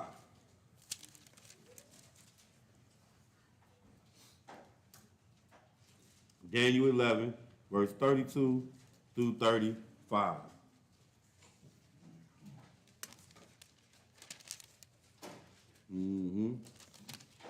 Daniel 11, verse 32 through 35. When you get there, take off, bro. And such as do wickedly against the covenant shall he corrupt by flatteries. But the people that do know their God shall be strong and do exploits. Right, so during the time period of this guy, this Antichrist, he going to be corrupting people by flattery, but the people that know their God, they're going to be out here, and we're going to be bearing witness that they lie. So you say, but I thought I was supposed to be in the place of safety. Everybody, somebody said, everybody ain't going to make it. Because somebody got to stick around. And that's what somebody got to stick around and inform the rest of the people. So, you know, people like Nashan and Antonio, good luck. Because we leave y'all here, bro. Y'all got them young, strong. See, when I was y'all age, I thought it was going to be me. Nope. Y'all got them nice, strong legs. Y'all got it. I'll make sure everybody else get to safety, all right? But go ahead, keep reading. 33. And they that understand among the people shall instruct many. Right, so it's going to be people that still instructing many, instructing them of what? That this guy is an antichrist. He's the abomination of desolation. Do not follow him. Because we're going to read in Revelation 13 that, we would be following this dude. He is deceitful. He got powers. You would think he was like God. He going to be saying he God. So it's going to be your Aaron and your Moses. The Bible called them two witnesses. You can read about them in Revelation chapter 11. Again, it is the same similitude that happened down in Egypt that will happen again. So he says here, now when he said, verse 33, and they that understand among the people shall instruct many, yet they shall fall by the sword, and by flame, and by captivity, and by spoil many days. Now when they shall fall, they shall be hoping with a little help. But many shall cleave to them with flatteries. They're going to be cleaving to this false prophet and his flatteries. Go ahead. 35. Yeah. And some of them of understanding shall fall to try them. Right, so some of us are understanding going to fall, and it's going to be about trying you. You know, maybe, you know how sometimes, like I use myself, I'm like, man, I ain't fitting the bill right now. I ain't carrying my weight. So then maybe the Lord might be like, all right then, so I'm going to throw you through the wilderness. I'm going to throw you through great tribulation to try you, to see if you really fit for my kingdom. Because ultimately, if your death come during this great tribulation period, if your death come because that you are on the Lord's side and you got to make a choice, your salvation is granted. So, hey, maybe that's where you win. You know, like we've been jacking it up our whole life. Maybe you get the chance to win because you still standing strong in a day where it look bad. Look real bad. But he say, and some of them of understanding shall fall to try them and to purge and to make them white, even to the time of the end, because it is yet for a time appointed. So notice here it says, even until the time of the end. When we were in Matthew chapter 24, he said, tell us what is the sign of thy coming and the end of the world. That's how we know we still playing with the same arena. You know what I'm saying? We still talking about the same thing. We ain't switching subjects. Nothing like that. We ain't running no game on it. We still in the same place. Let's move. Let's move down to, we did the Psalm, Daniel, Revelation 13 now. Revelation 13. Revelation 13. Revelation chapter 13. And let's pick this up at verse. How you can't find Revelation? It's the last book of the Bible. Revelation 13, we're going to pick this up at 5. We already started in Revelation, but we're going to come back to it. We're going to pick it up where we see that deadly beast, verse 4, and they worship the dragon, which gave power unto the beast, and they worship the beast, saying, who is like unto the beast, and who's able to make war with the beast. Verse 5, go ahead. And there was given unto him a mouth speaking great things and blasphemy. Talking about this Antichrist. Go ahead. And power was given unto him to continue 42 months. We read this. Go ahead. And he opened his mouth in blasphemy against God, to blaspheme his name and his tabernacle, and them that dwell in heaven. And it was given unto him to make war with the saints, and to overcome them. And power was given him over all kindreds, and tongues, and nations. And all that dwell upon the earth shall worship him, whose names are not written in the book of life of the Lamb slain from the foundation of the world. Verse 13. And he doth make great wonders, so that he maketh fire come down from heaven on the earth in the sight of men, and deceiveth them that dwell on the earth by the means of those miracles which he had power to do in the sight of the beast, saying to them that dwell on the earth, that they should make an image to the beast, which had the wound by his sword, and did live. Go ahead. And he had power to give life unto the image. So this of man had power to give life to the image of the beast. So I'm like, you can say what you want to say is fulfilled. I ain't never seen this happen though. Like this ain't came about yet. Go ahead. That the image of the beast should both speak and cause that as many as would not worship the image of the beast should be killed. Go ahead. And he causeth all, both small and great, rich and poor, free and bond, to receive a mark in their right hand or in their forehead. Right. This is where that mark of the beast come about. Without this mark, you're not gonna be able to buy or sell or trade. You're not gonna be able to do. You're not gonna be able to survive in this place if you don't have this mark. Now the mark ain't been given out yet. You know, a lot of people say, "Oh yeah, it's this, it's that." Nah, it's a choice you're gonna have to make in taking this mark. After that, it's a wrap. You know what I mean? So it's not out here yet, although it might be prototyped. You know what I'm saying? And it's definitely things that's getting us prepared for. You know, like RFD chips and, you know, all kind of stuff. Like, you know, like it's getting to the point now that y'all ain't gonna even need to have your driver's license, your credit cards, none of that. All you gonna have to do is take your phone. A whole outside government source. The government don't own this. You know what I'm saying? They not, although they are giving out phones now. But what I'm saying is it's getting to the point where they getting you prepared to where you don't need nothing. You don't even need no money. I can go to the store right now and cut my phone on. No, I seen the girl do it because I ain't did it yet. I seen the girl do it. She was like, "Y'all take such." She was like, "Yeah, that's, you know, she did dot, bang, and walked out." I was like, "Yo, that's cold." Apple Pay? You talking about Apple Pay? With his watch. Yeah, well, yeah, but I don't even know if hers was Afterpay. I'm familiar with that. I don't know what she was using. My point is, she took her phone and she said, "Bang." Now, I'm just saying they getting you ready. These ain't the mark of the beast. But yo, it ain't gonna be difficult for you to take nothing when everything is being so easily accessible. And man, like my Corinne got a cell phone, y'all. So I'm just saying, like, just think about what they doing. Like they making sure I'm talking about they making sure the whole world got one. For what? It's more people got cell phones than landline phones. I'm talking about when we had landline phones back in the day, you know, when we was paying for all our cars, like the 80s. Some of y'all wasn't around then. We had landline phones. And it's more cell phones that exist now than landline phones that existed then. That's what I'm saying. It was only one phone in your house. Maybe two if y'all was balling. But I'm just telling you, that's how it was. But now, everybody got a phone. You know what I'm saying? Everybody got a number. It's crazy. And we get Long cord. right, a very long cord. You're right though. You had to have the cord reach the whole house. You know what I'm saying? You gotta go through the whole house. That's crazy, but you're right. Yeah, man. Thank God for cell phones. Thank God for cell phones. Revelation 13, let's pick it back up at like 14. Go ahead. And deceiveth them that dwell on the earth by the means of those miracles which he had power to do in the sight of the beast, saying to them that dwell on the earth, that they should make an image to the beast, which had the wound by a sword and did live. Go ahead. And he had power to give life unto the image of the beast, the image of the beast should both speak and cause that as many as would not worship the image of the beast should be killed. And he causeth all, both small and great, rich and poor, free and bond, to receive a mark in their right hand or in their forehead, and that no man might buy or sell, save he had the mark, or the name of the beast, or the number of his name. Right.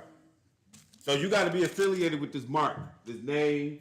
You got to accept some type of affiliation with him, and we're gonna see what this is. Go ahead.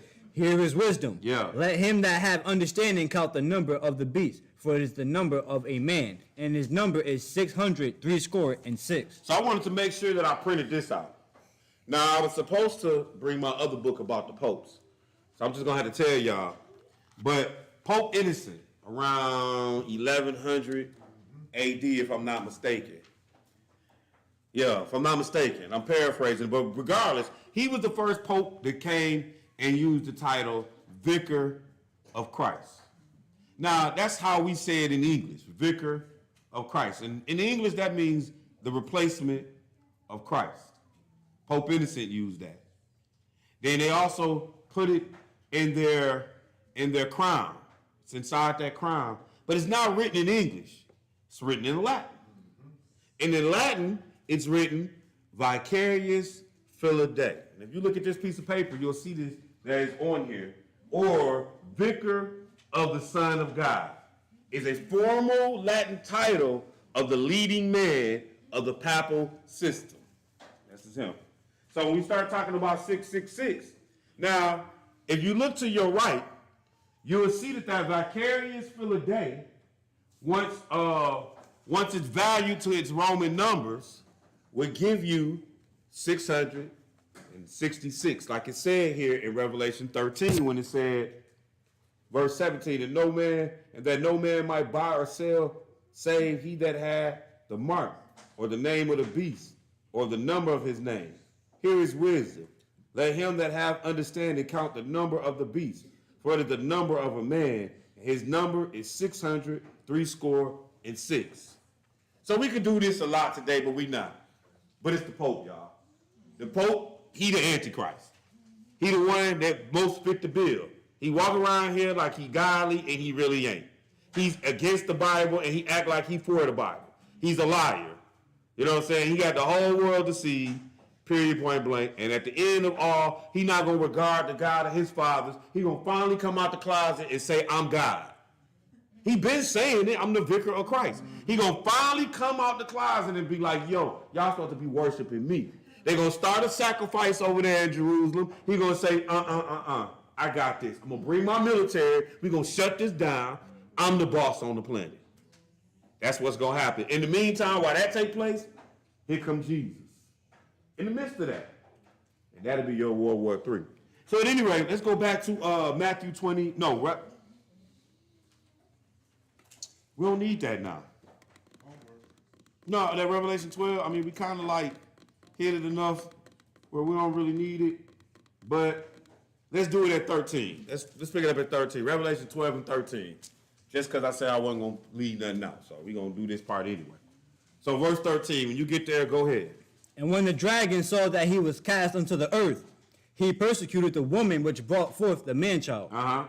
And to the woman were given 2 wings of a great eagle, that she might fly into the wilderness, into her place, where she is nourished for a time and times and half a time from the face of the serpent. And it's 3.5 years. Now, one of the things that might trip us up is that we're going to be in the wilderness for 3.5 years twice. Now, when I say we, I mean we as scripturally showing us that the children of Israel go to the wilderness twice. The reality is the first time we go to the wilderness is similar into compassion, like us being in Goshen. And if you really pay attention, it said that woman who had the sun and the moon and the stars, that's who getting to the wilderness. She represents the church. So all Israel ain't going to the wilderness. The church going to the wilderness. That's us. And we'll be out there protected from what's going on in the world. And then when the Lord come back, we should be changed. You see? Now, the wilderness should be cleaned out then, right?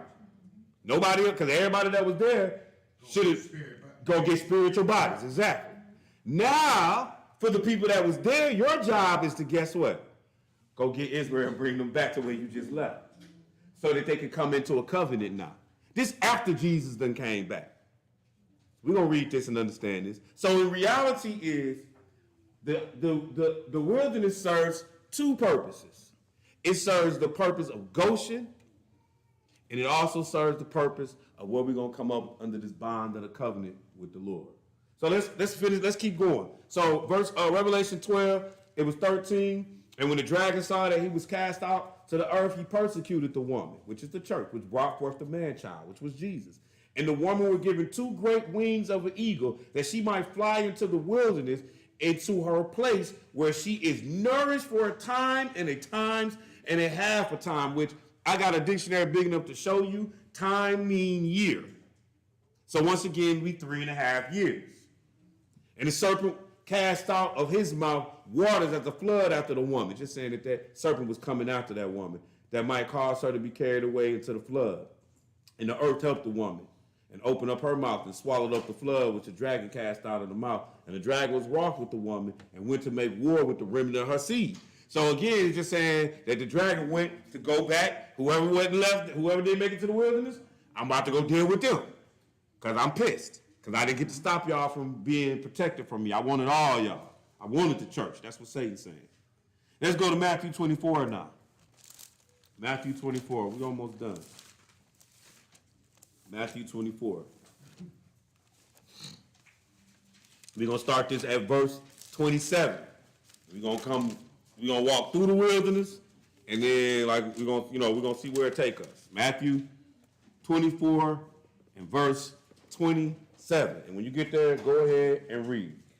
For as the lightning cometh out of the east, and shineth even unto the west, Yes. so shall also the coming of the Son of Man be. Yeah. For wheresoever the carcass is, there will the eagles be gathered together. Uh-huh. Immediately after the tribulation of those days shall the sun be darkened, and the moon shall not give her light, and the stars shall fall from heaven, and the powers of the heaven shall be shaken. What else? And then shall appear the sign of the Son of Man in heaven. And then shall all the tribes of the earth mourn, and they shall see the Son of Man coming in the clouds of heaven with power and great glory. Go ahead. And he shall send his angels with a great sound of a trumpet, and they shall gather together his elect from the four winds, from one end of heaven to the other. So during the Great Tribulation, we had a place prepared for us for safety. It was our Goshen, because in Goshen we didn't get hit. But now the Lord back, and he's saying, gather the elect from the four winds of heaven. Let's go to Isaiah now. Isaiah 11. Isaiah 11. Isaiah 11. We're going to pick this up at 10 through 16. So now we getting back. The Lord is gathering Israel back. And if you look at it, I'm going to read it while y'all turning there. It says in verse 1, and there shall come forth a rod out of the stem of Jesse. A branch shall grow forth out of his roots. And the Spirit of the Lord shall rest upon him, the Spirit of wisdom, the Spirit of understanding, the Spirit of counsel and might, the Spirit of knowledge and of the fear of the Lord shall make him a quick understanding in the fear of the Lord. He shall not judge after the sight of his eyes, neither reprove after the hearing of his ears. But with righteousness shall he judge the poor and reprove with equity for the meek of the earth. He shall smite the earth with the rod of his mouth, and with the breath of his lips shall he slay the wicked. This is talking about Jesus here. So Jesus is going to return, right? Now, upon his return, let's go to verse, 10? Yeah. Go ahead. And in that day there Yep. shall be a root of Jesse, which shall stand for an ensign of the people. To it shall the Gentiles seek, and his rest shall be glorious. Go ahead. And it shall come to pass in that day that the Lord shall set his hand again the second time, to recover the remnant of his people, which shall be left from Assyria and from Egypt. Oh, wait a minute. So he said, I'm going to get the rest of the people that was left in Egypt, y'all. That's what, just to let you, he didn't just say Egypt, because it's the whole world. But again, I'm just showing you that it's the same parallel. It's still, we in bondage, though. We in bondage in Assyria, Egypt, Petros, Cush, Elam, Shinar, that's Babylon. Go ahead. And from Hamath and from islands of the sea. Right. So we in bondage in all these places. And when the Lord come back, he say he gathering us. So when he gathers us, where's he taking us, y'all? To Israel, right? Goshen. Our Goshen. Well, Our wilderness. here we go. I'm asking that for a reason. He's taking us back to the land. But before you can step foot in that land, you got to know the rules. Just like when we left out of Egypt before we could step foot in the promised land, we had to know the rules. He was saying, when you get into the promised land, he was like, yo, don't act like these folks did. I think it's like Deuteronomy chapter 6 or 7 or 8, somewhere in there. And he at the beginning of the chapter, he was like, the Perizzites, the Hivites, the Jebusites. He was like, man, I got rid of them. So he was giving us the rules on how to act when you get into my promised land. Well, he's going to do the same thing. So he's going to bring us back to the promised land. But before we can step foot in the promised land, we got to know how to act. Now us, we supposed to be the lawyers not, the lawgivers not. So we going to be there talking to your great-grandkids maybe. You know what I'm saying? Your nieces, your nephews, your cousins, whatever. And you're going to be telling them, no, don't do that. This is to get you cut off in here. That's what because you're going to be a spiritual being. But you're going to be talking of flesh and blood, though. All right? Now, verse 12. And he shall set up an ensign for the nations, and shall assemble the outcasts of Israel, and gather together dispersed of Judah from the four corners of the earth. The envy also of Ephraim shall depart, and the adversaries of Judah shall be cut off. Ephraim shall not envy Judah, and Judah shall not vex Ephraim. Go ahead. But they shall fly upon the shoulders of the Philistines toward the west. They shall spoil them of the east together. They shall lay their hand upon Edom and Moab, and the children of Ammon shall obey them. These are all the lands around Israel, but really, what you got to understand is all this belongs to us, though. So he telling you what's gonna happen to these lands. He like, yo, they gonna bow down to you. Go ahead. 15. Yep. And the Lord shall utterly destroy the tongue of the Egyptian sea. Look at that. We still talking about Egypt. We way in the end. Because that's what we in. We in Egypt now. He going to destroy this tongue. Go ahead. And with his mighty wind shall he shake his hand over the river, and shall smite it in the seven streams, and make men go over dry shod. And there shall be an highway for the remnant of his people, which shall be left from Assyria, like as it was to Israel in the day that he came up out of the land of Egypt. That's good. So let's go now to Ezekiel chapter 20. Ezekiel chapter 20.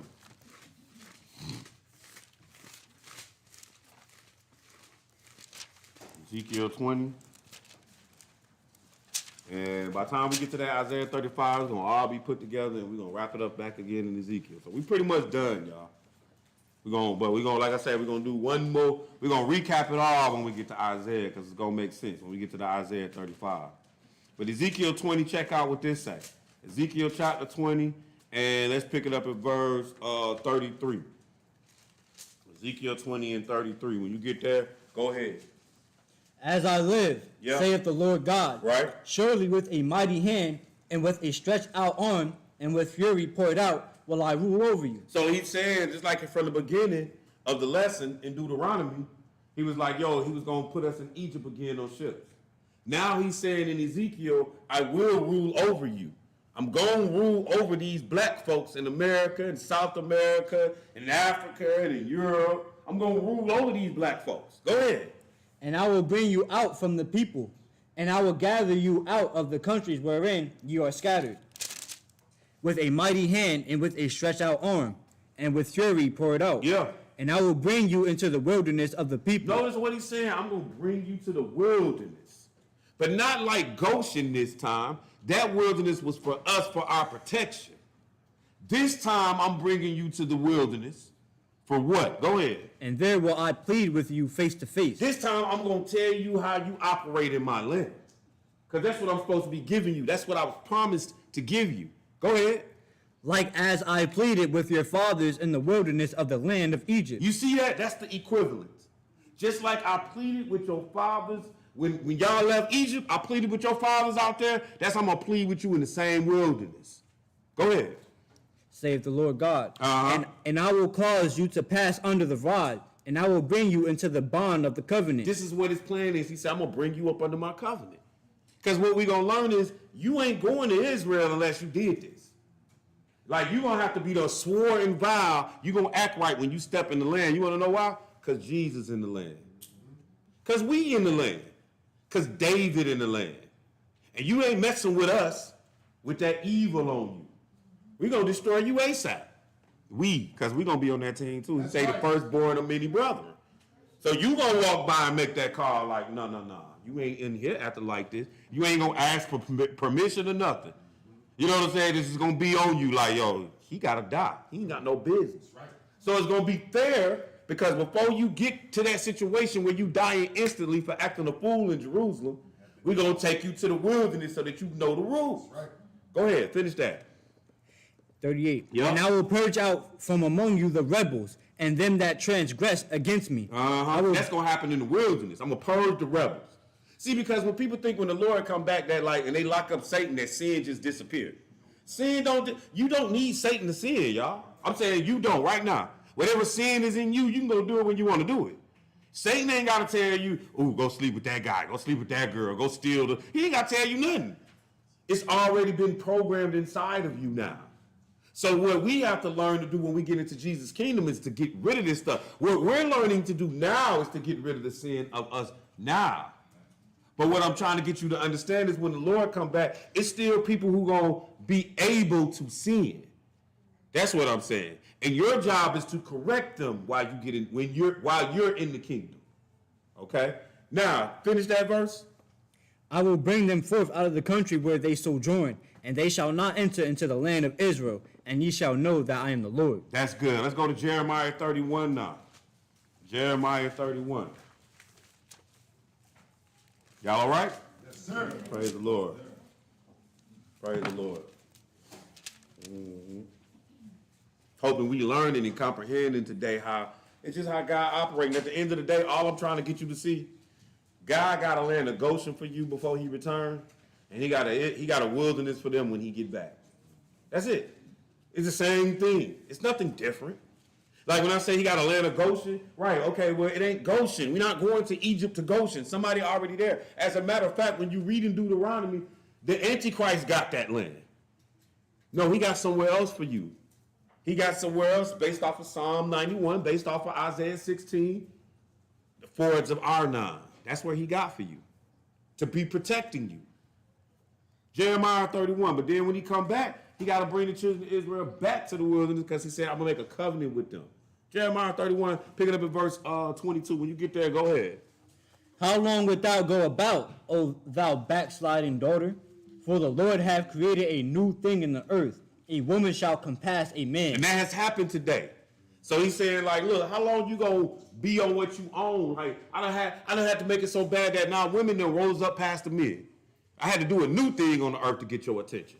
Go ahead. Thus saith the Lord of hosts, the God of Israel, as yet they shall use this speech in the land of Judah and in the cities thereof, when I shall bring again their captivity. The Lord bless thee, O habitation of justice, and mountain of holiness. And there shall dwell in Judah itself, and in all the cities thereof together, husbandmen, and they that go forth with the flocks. Go ahead. For I have satiated the weary soul, and I have replenished every sorrowful soul. Go ahead. Upon this I awaked and beheld, and my sleep was sweet unto me. Go ahead. Behold, the days come, saith the Lord, that I will sow the house of Israel and the house of Judah with the seed of man and with the seed of beast. Keep reading. And it shall come to pass that like as I have watched over them to pluck up and to break down and to throw down and to destroy and to afflict. That's what the Lord did to us. Like, that's what we are right now. We afflicted. We destroyed. Thrown down. Broken down. And I don't know about what you see, but that's what I see when I see us. Yep. And I see it every day. And it saddens me. But on the other side, though, I kind of be a little glad. Not because it's happening, but because I know I got the truth of the matter. You know what I'm saying? So it's kind of like I'm not happy about it, but it's just a little satisfying to know, like, it ain't like the Lord didn't tell you what's going to happen, just like it is. And it is. But go ahead. So will What I, verse? the end of 28. All right. So will I watch over them to build and to plant, saith the Lord. So the Lord was like, yep, I destroyed you. I'm going to build you back up, though, Israel. Go ahead. In those days they shall say no more, the fathers have eaten a sour grape, and the children's teeth are set on edge. Man, that's what they talking about us now, man. Go ahead. But every one shall die for his own iniquity. Every man that eateth the sour grape, his teeth shall be set on edge. Keep reading. Behold, the days come, saith the Lord, that I will make a new covenant with the house of Israel and with the house of Judah. Go ahead. Not according to the covenant that I made with their fathers, and the day that I took them by the hand to bring them out of the land of Egypt, which my covenant they break, although I was an husband unto them, saith the Lord. So notice how he referred back to not like the covenant that I made with them when I brought them up out of Egypt. You know what I'm saying? But it's the same idea to him. Like, I brought them out of Egypt. and I brought them to the wilderness. But this time, I ain't giving them no tables of stone. I'm going to do something else. What I'm going to do? Verse 33. But this shall be the covenant that I will make with the house of Israel. Yeah. After those days, saith the Lord, I will put my law in their inward parts and write in their hearts, and I will be their God, and they shall be my people. Right, so the Lord is saying that at the end of the day, I need Israel to know me, period, point blank. Israel's job will be to teach the rest of the world. Keep reading. And they shall teach no more every man his neighbor, and every man his brother, saying, Know the Lord. For they shall all know me, from the least of them unto the greatest of them, saith the Lord. For I will forgive their iniquity, and I will remember their sin no more. This is what the Lord is trying to do with Israel. You got to understand that the Lord is trying to create that kingdom of priests that he started off with. And that your job will be to go out there and preach the gospel to the rest of the world. So it come different for Israel. When the Lord come back, he going to gather Israel, and he going to bring them down to the wilderness so that we can learn what we need to do. Let's go to Isaiah 35. We might jump back over there, but we're going to go to Isaiah 35 first. Isaiah 30. No, we're not. We're going to stay in order. Hosea. If we mess it up, we just mess it up. We're going to stay in order and finish it. Let's go to Hosea. Hosea chapter 2. That's after Daniel. Hosea chapter 2. Let's pick this up at verse 14 through 20. Yeah, we're going to do it the right way. This is the right way to do it. You know what I mean? I ain't going to skip. I just so ready to get there. You know what I mean? Like in my head, so anxious. I'm like, yo, I just want to show y'all how this going to work. It's like, but now we're going to walk. We're going to take the scenic route. Make sure we get everything we need. I like this pen. You be an example. Yeah. Hosea chapter 2. Let's pick it up at verse 14. When you get there, take off, bro. Therefore, behold, I will allure her and bring her into the wilderness. Talking about Israel. I'm going to bring Israel back to the wilderness. This ain't Goshen we talking about now. You understand? Like, we talking about after the Lord returns. So you got to understand, when you think about the wilderness, when you read the Bible and you want to know which time, which wilderness, the one you need to equate to the one we trying to get to, it should equal Goshen. Meaning it should equal you're there during the time of the Great Tribulation as protection from what's going on around you. That's the wilderness we aspire to get to. But we're going to go to the wilderness twice as a people. Once as a church, but then secondly, the whole nation. It says, therefore, behold, I will allure her, bring her into the wilderness, speak comfortably unto her. Go ahead. And I will give her her vineyards from thence, and the valley of Acre for a door of hope. Yep. And she shall sing there as in the days of her youth, and as in the day when she came up out of the land of Egypt. Go ahead. And it shall be at that day, saith the Lord, that thou shalt call me Ishai, and shalt call me no more Balai. Right, so what he's saying is, you're going to call me husband, not Lord. It's going to be a different relationship there. Go ahead. For I will take away the names of Baalim out of her mouth, and they shall no more be remembered by their name. Go ahead. And in that day I make a covenant for them. See, this is what he's saying. When I take them to the wilderness, it's about making a covenant with them now. It wasn't about protecting them. That was the first time. That was our land of Goshen. But now I'm bringing them to the wilderness to make a covenant to marry Israel. Go ahead.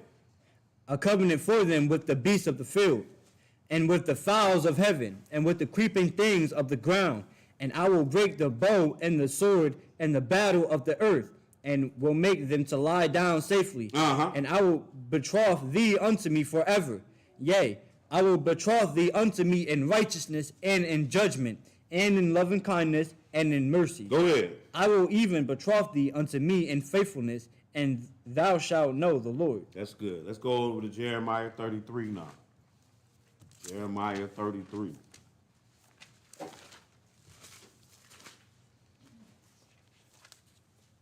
Jeremiah 33. We'll read 4 through 9 and 14 through 19. Jeremiah 33, verse 4 through 9, and then 14 through 19. When you get there, go ahead Oh, it is some more. I didn't even see this. I done folded up. I was wondering too. That's cool though. Go ahead. For thus saith the Lord, the God of Israel, concerning the houses of this city, and concerning the houses of the kings of Judah, which are thrown down by the mounts and by the sword. Go ahead. They come to fight with the Chaldeans, but it is to fill them with the dead bodies of men whom I have slain in mine anger and in my fury. And for all whose wickedness I have hid my face from this city. Go ahead. Behold, I will bring it health and cure, and I will cure them, and will reveal unto them the abundance of peace and truth. Go ahead. And I will cause the captivity of Judah and the captivity of Israel to return, and will build them as at the first. Go ahead. And I will cleanse them from all their iniquity, whereby they have sinned against me. And I will pardon all their iniquities, whereby they have sinned, and whereby they have transgressed against me. Go ahead. And there shall be to me a name of joy, a praise and an honor before all the nations of the earth, which shall hear all the good that I do unto them.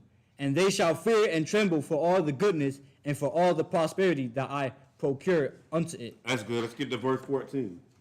Behold, the days come, saith the Lord, that I will perform that good thing which I have promised unto the house of Israel and to the house of Judah. In those days and at that time will I cause the branch of righteousness to grow up unto David, and he shall execute judgment and righteousness in the land. Go ahead. In those days shall Judah be saved, and Jerusalem shall dwell safely. And this is the name wherewith she shall be called, the Lord our righteousness. For thus saith the Lord, David shall never want a man to sit upon the throne of the house of Israel. So we talking about in this day, this is like when the Lord coming back and to set up his kingdom, and when they say David should never want, meaning it's going to always be somebody from the house of David sitting on the throne. Like this is the way the Lord is operating once he returns back and gathers Israel. Go ahead. Neither shall the priests, the Levites, want a man before me to offer burnt Right, offerings. he going to reinstitute the Levites when he come back. All this stuff got to be done, and we got to learn about this, and we're going to learn it in the wilderness as a people. Go ahead. And to kindle meat offerings, and to do sacrifice continually. And the word of the Lord came unto Jeremiah, saying, That's good. Let's go to Isaiah 35 now. So understand why we just read that. I'm just showing you it's stuff we need to know. Once we, but like that, the way the Lord going to establish it all, it needs to be known now. So we can't just randomly pick up and go to Jerusalem when the Lord come back. Like we just gonna grab people like from out of Jersey and Delaware, like from Wilmington, right? And be like, here, go to Jerusalem and act right. Like you putting a death sentence on them. Yep. We don't know how to act. We don't know how to act. So we definitely don't know how to act in the land. So we gotta go somewhere where the Lord can purge the rebels. See you don't want to act right? Okay, that's on you. Yep. By the time y'all step foot in Jerusalem, you gonna know how this go down. You're going to know who the Levites are. Everybody going to know their job. So we go to the wilderness a second time. The first time we went to the wilderness, it was the place of safety during the Great Tribulation before the Lord came back, like the land of Goshen, where we were protected. Now that the Lord is back, we need to go back to the wilderness. Not us, hopefully not us, but our children. And our children's children need to go back to the wilderness so they can learn how to act before they step foot into the promised land. Isaiah 35, picking up at verse 1. We're gonna show it to you right here. Go ahead. The wilderness and the solitary place shall be glad for them. And the desert shall rejoice and blossom at the road. So this is when the desert gonna blossom. So brothers and sisters, when we get there as a church, don't expect for roses to be growing out of concrete. Like, that ain't what's going to happen when we get there. We're going to have to thug it out when we get there. We're going to have some faith. We're going to have to understand y'all might be eating some locusts. Notice I say y'all because I'm not going to do it. I'm turning vegetarian when we get there. Because I'm not eating no locusts. Grasshoppers. I don't know what John the Baptist was on. I ain't him. But what I'm saying is, we think that when we get to the wilderness now, like it's just going to spring forth. That's not what it's talking about. That's talking about when after the Lord come back, which makes sense because the Lord will be there. We'll be there. But in the meantime, that ain't what's going on. The wilderness and the solitary place shall be glad for them. And the desert shall rejoice and blossom as a rose. Verse 2. It shall blossom abundantly and rejoice, even with joy and singing. The glory of Lebanon shall be given unto it, the excellency of Carmel and Sharon. They shall see the glory of the Lord, and the excellency of our God. Strengthen ye the weak hands, and confirm the feeble knees. Yes, sir. Say to them that are of a fearful heart, be strong, fear not. Yes. Behold, your God will come with vengeance, even God with a recompense. He will come and save you. Go ahead. Then the eyes of the blind shall be opened. So he talking about we get to the wilderness, like then the eyes of the blind gonna be open. They're gonna start, like we ain't talking about the blind like Stevie Wonder. We talking about the blind, the mentally blind. Then their eyes gonna be open. What else? And the ears of the deaf shall be unstopped. How do I know that? Because he asked you later. So who was blind but my servant who could see? Who was deaf but my servant? So he ain't just talking about physical here. He could care less about that. Go ahead. Then shall the lame man leap as in heart, and the tongue of the dumb sing. Yep. For in the wilderness shall waters break out, and streams in the desert. What else? And the parched ground shall become a pool, and the thirsty land springs of water. And the habitation of dragons, where each lay, shall be grass with reeds and rushes, and an highway shall be there. So look, we in the wilderness. And he say, in the wilderness, he gonna do all this, but then he say it's gonna be a highway. I'm talking about like I-95, like a freeway. But I mean, we ain't gonna put cars on it.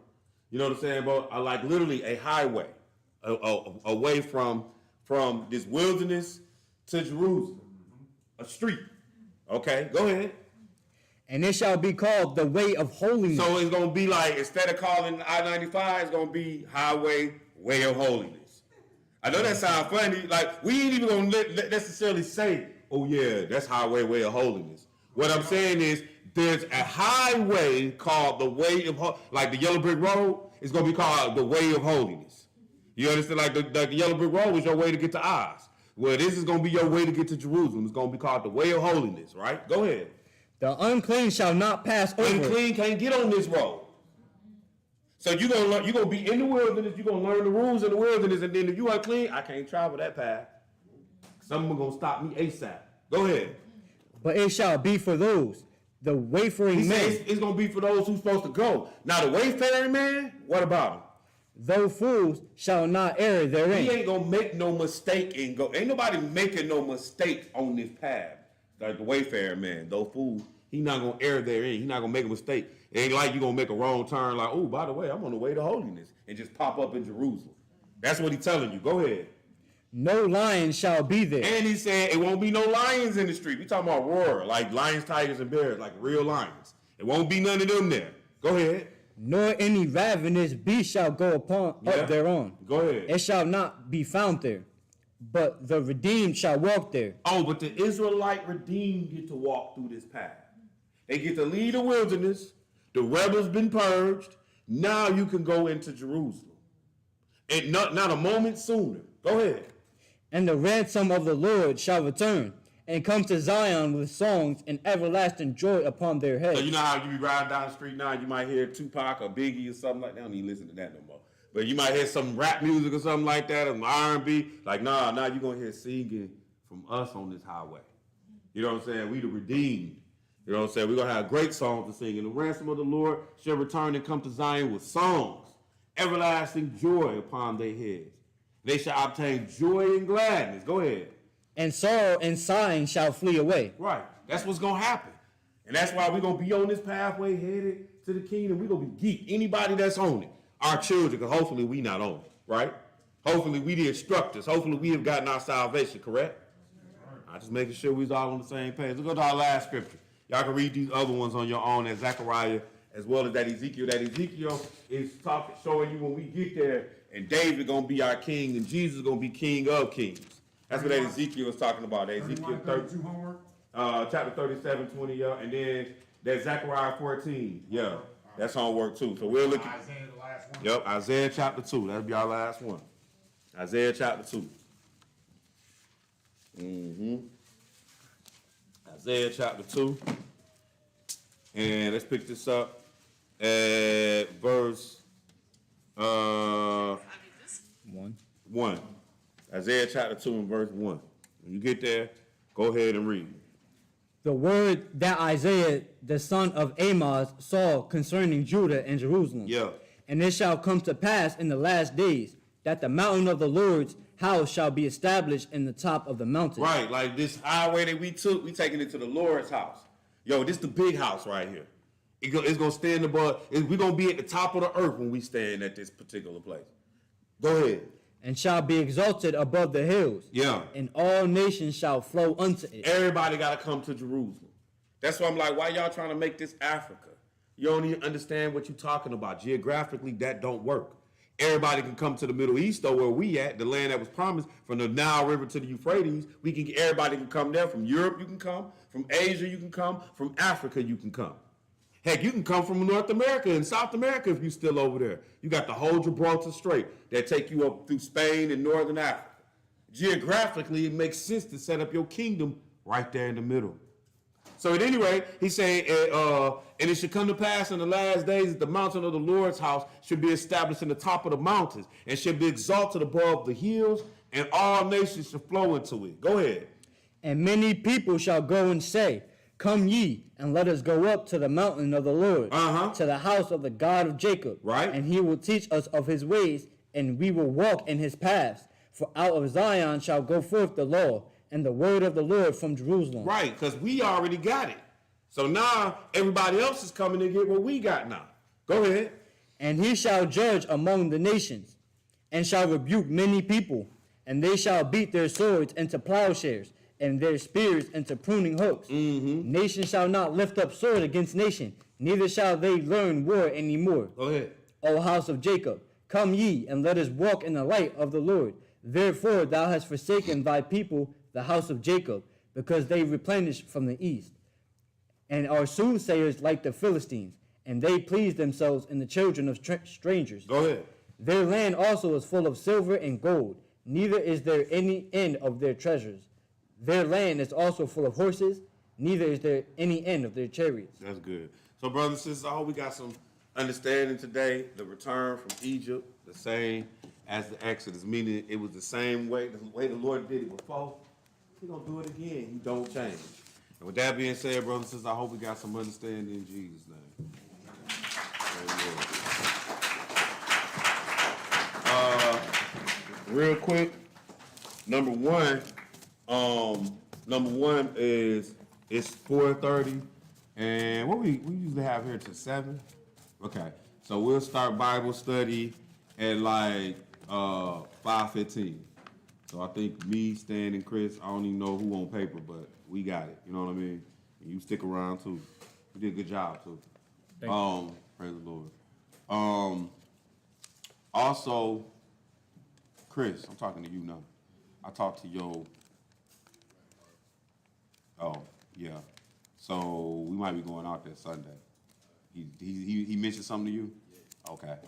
So I'm just telling you now why it's on my mind still. Yeah, so we'll talk about it, but I'm because I told him Elijah was gonna be here. You dig what I'm saying? So we'll be after whatever business we gotta take care of tomorrow. But yeah, all right. Also make sure y'all praying for one another, praying for the people y'all don't see here. You know, make sure you keep people like Sister Mildred, Brother Earl in prayer. Keep me and my family in prayer. Jacob always asking. Kareem be asking a lot. So make sure that y'all got y'all prayer list together. Y'all praying for one another. What else? Don't forget we got the clothing giveaway, second Sunday of August. So if you want to bring clothes, I don't know how we're going to do this, but I don't even remember how we did it. I'm going to tell you like this. We have some room in the storage for you to bring them. I don't want them though, because you got to give them to me, and I don't want to take them up there. They need to be clean. I don't want to be going through your stuff. I don't even want the issue of trying to take it from up there and bringing it back to the park. I mean, I'm just telling you. Now, I will, but I'm saying I don't want it. That's extra. Like, look, we're going to have the clothing giveaway. It's the second Sunday in August. I don't even know where right this moment. I'm sure we'll figure that out. You'll know. Make sure that whatever clothes you're giving away is clean. Anything you're giving away, make sure it's clean and appropriate. And that's it. That's all I'm really saying on that. But like I said, we still got stuff in storage that we can give away. And so we're going to try to make that a success. That's our next joint venture, I guess. And then, of course, next Sabbath, we'll be back out there in the streets. So I hope this ain't no burden on y'all, but it don't have to be. Meaning, if it becomes a burden to you, then you ain't got to really participate like that. It's okay. You know what I'm saying? We still gonna do it as a church, and you still a part of the church. So it's not like, oh, well, I ain't did nothing. Like, no, you did it when you could do it, and it's somebody's turn to do it next. But you know what I'm saying? We're going to do it. So, you know, next Sunday after the Sabbath, you know, after we do the lesson, we get back out there and try to deal with the less fortunate. Am I forgetting something? Because I feel like I am. Yeah, keep my family in prayer, my son, and it's my wife's birthday today too. Oh, okay. Yeah, we're gonna have to beat her up. I mean, tell her happy birthday. They don't do the licks no more, huh? The licks get you shot now. Yeah. Start doing licks if they want to shoot you now. I know, right? Anything else, anybody, that I might be forgetting? Thank you, Sister Mildred. What you got? We at the Delta next week? Thank you. That's it? Anything else? Okay. Yeah.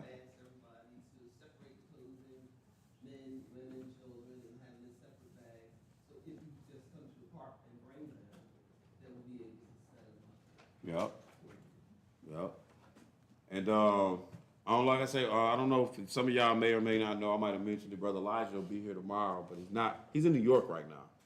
He'll be riding back with Ira and Brother Chris Biscuit.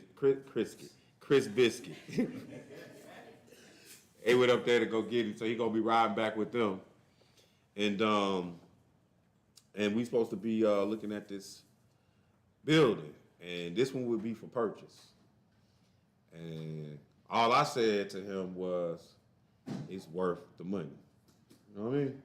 Like, we gonna have to make it work, y'all. I was just thinking about on the way here, where the kids gonna go play? I guess they not. It ain't that kind of place. On Church Street, which is, what city is that?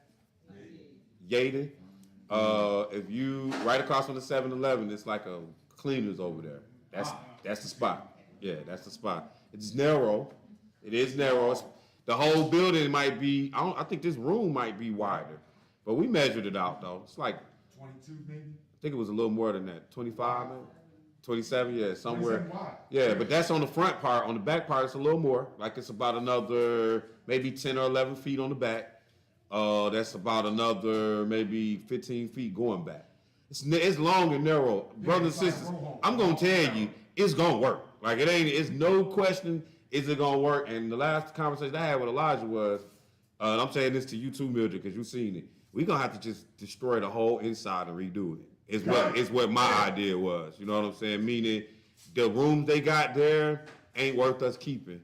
And then from there, we going to be able to, you know what I'm saying? Yeah, and see what we want to do with it. So, Lord willing, if this is what God got in store for us, and I'm praying that it is, only because in all of this, I think we might have looked at 2 buildings to buy. And I'm saying all the stuff, I think we looked at 2 to buy, and this is the second. The first was we offered pretty much the same price, and we didn't get the first one we offered, but it looks like we're gonna be able to get this one, and this one just kind of came back into our lap. So it's kind of like, man, I don't want to rent. Like, to be honest with you, like I don't want us to rent anything. That doesn't really make sense to me. Like we need to own something. So hopefully that, you know, for that alone, to me, it's worth it. So, you know, I'm just telling y'all why I gave my stamp of approval. That's it, y'all. So hopefully this will go good and we get it. And if not, we're going to be back on the grind still looking, y'all. You know what I mean? And we just going to have to pray to our Lord and see what's next. But I think this is a move, though. I think this is it. So with that being said, is there anything else, anybody? Pray for Brother Jackson, too. Always. Keep Brother Jackson in prayer, no doubt. And Sister Elizabeth. And Sister Lenore. Yep. Make sure y'all keep them in prayer. All right, y'all, let's stand, face Jerusalem. Let's walk it out.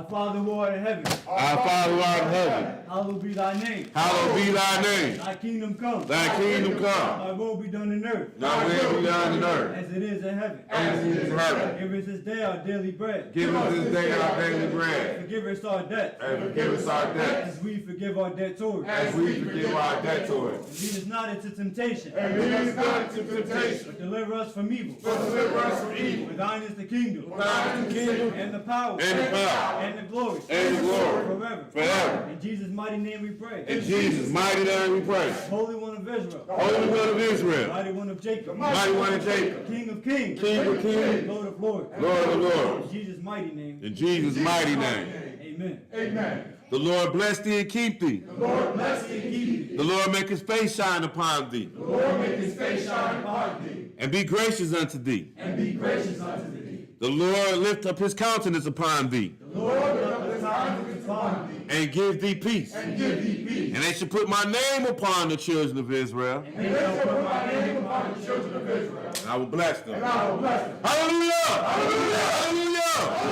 Hallelujah! Hallelujah! Hallelujah! In Jesus' name. In Jesus' name. Amen. Amen. Great job, man.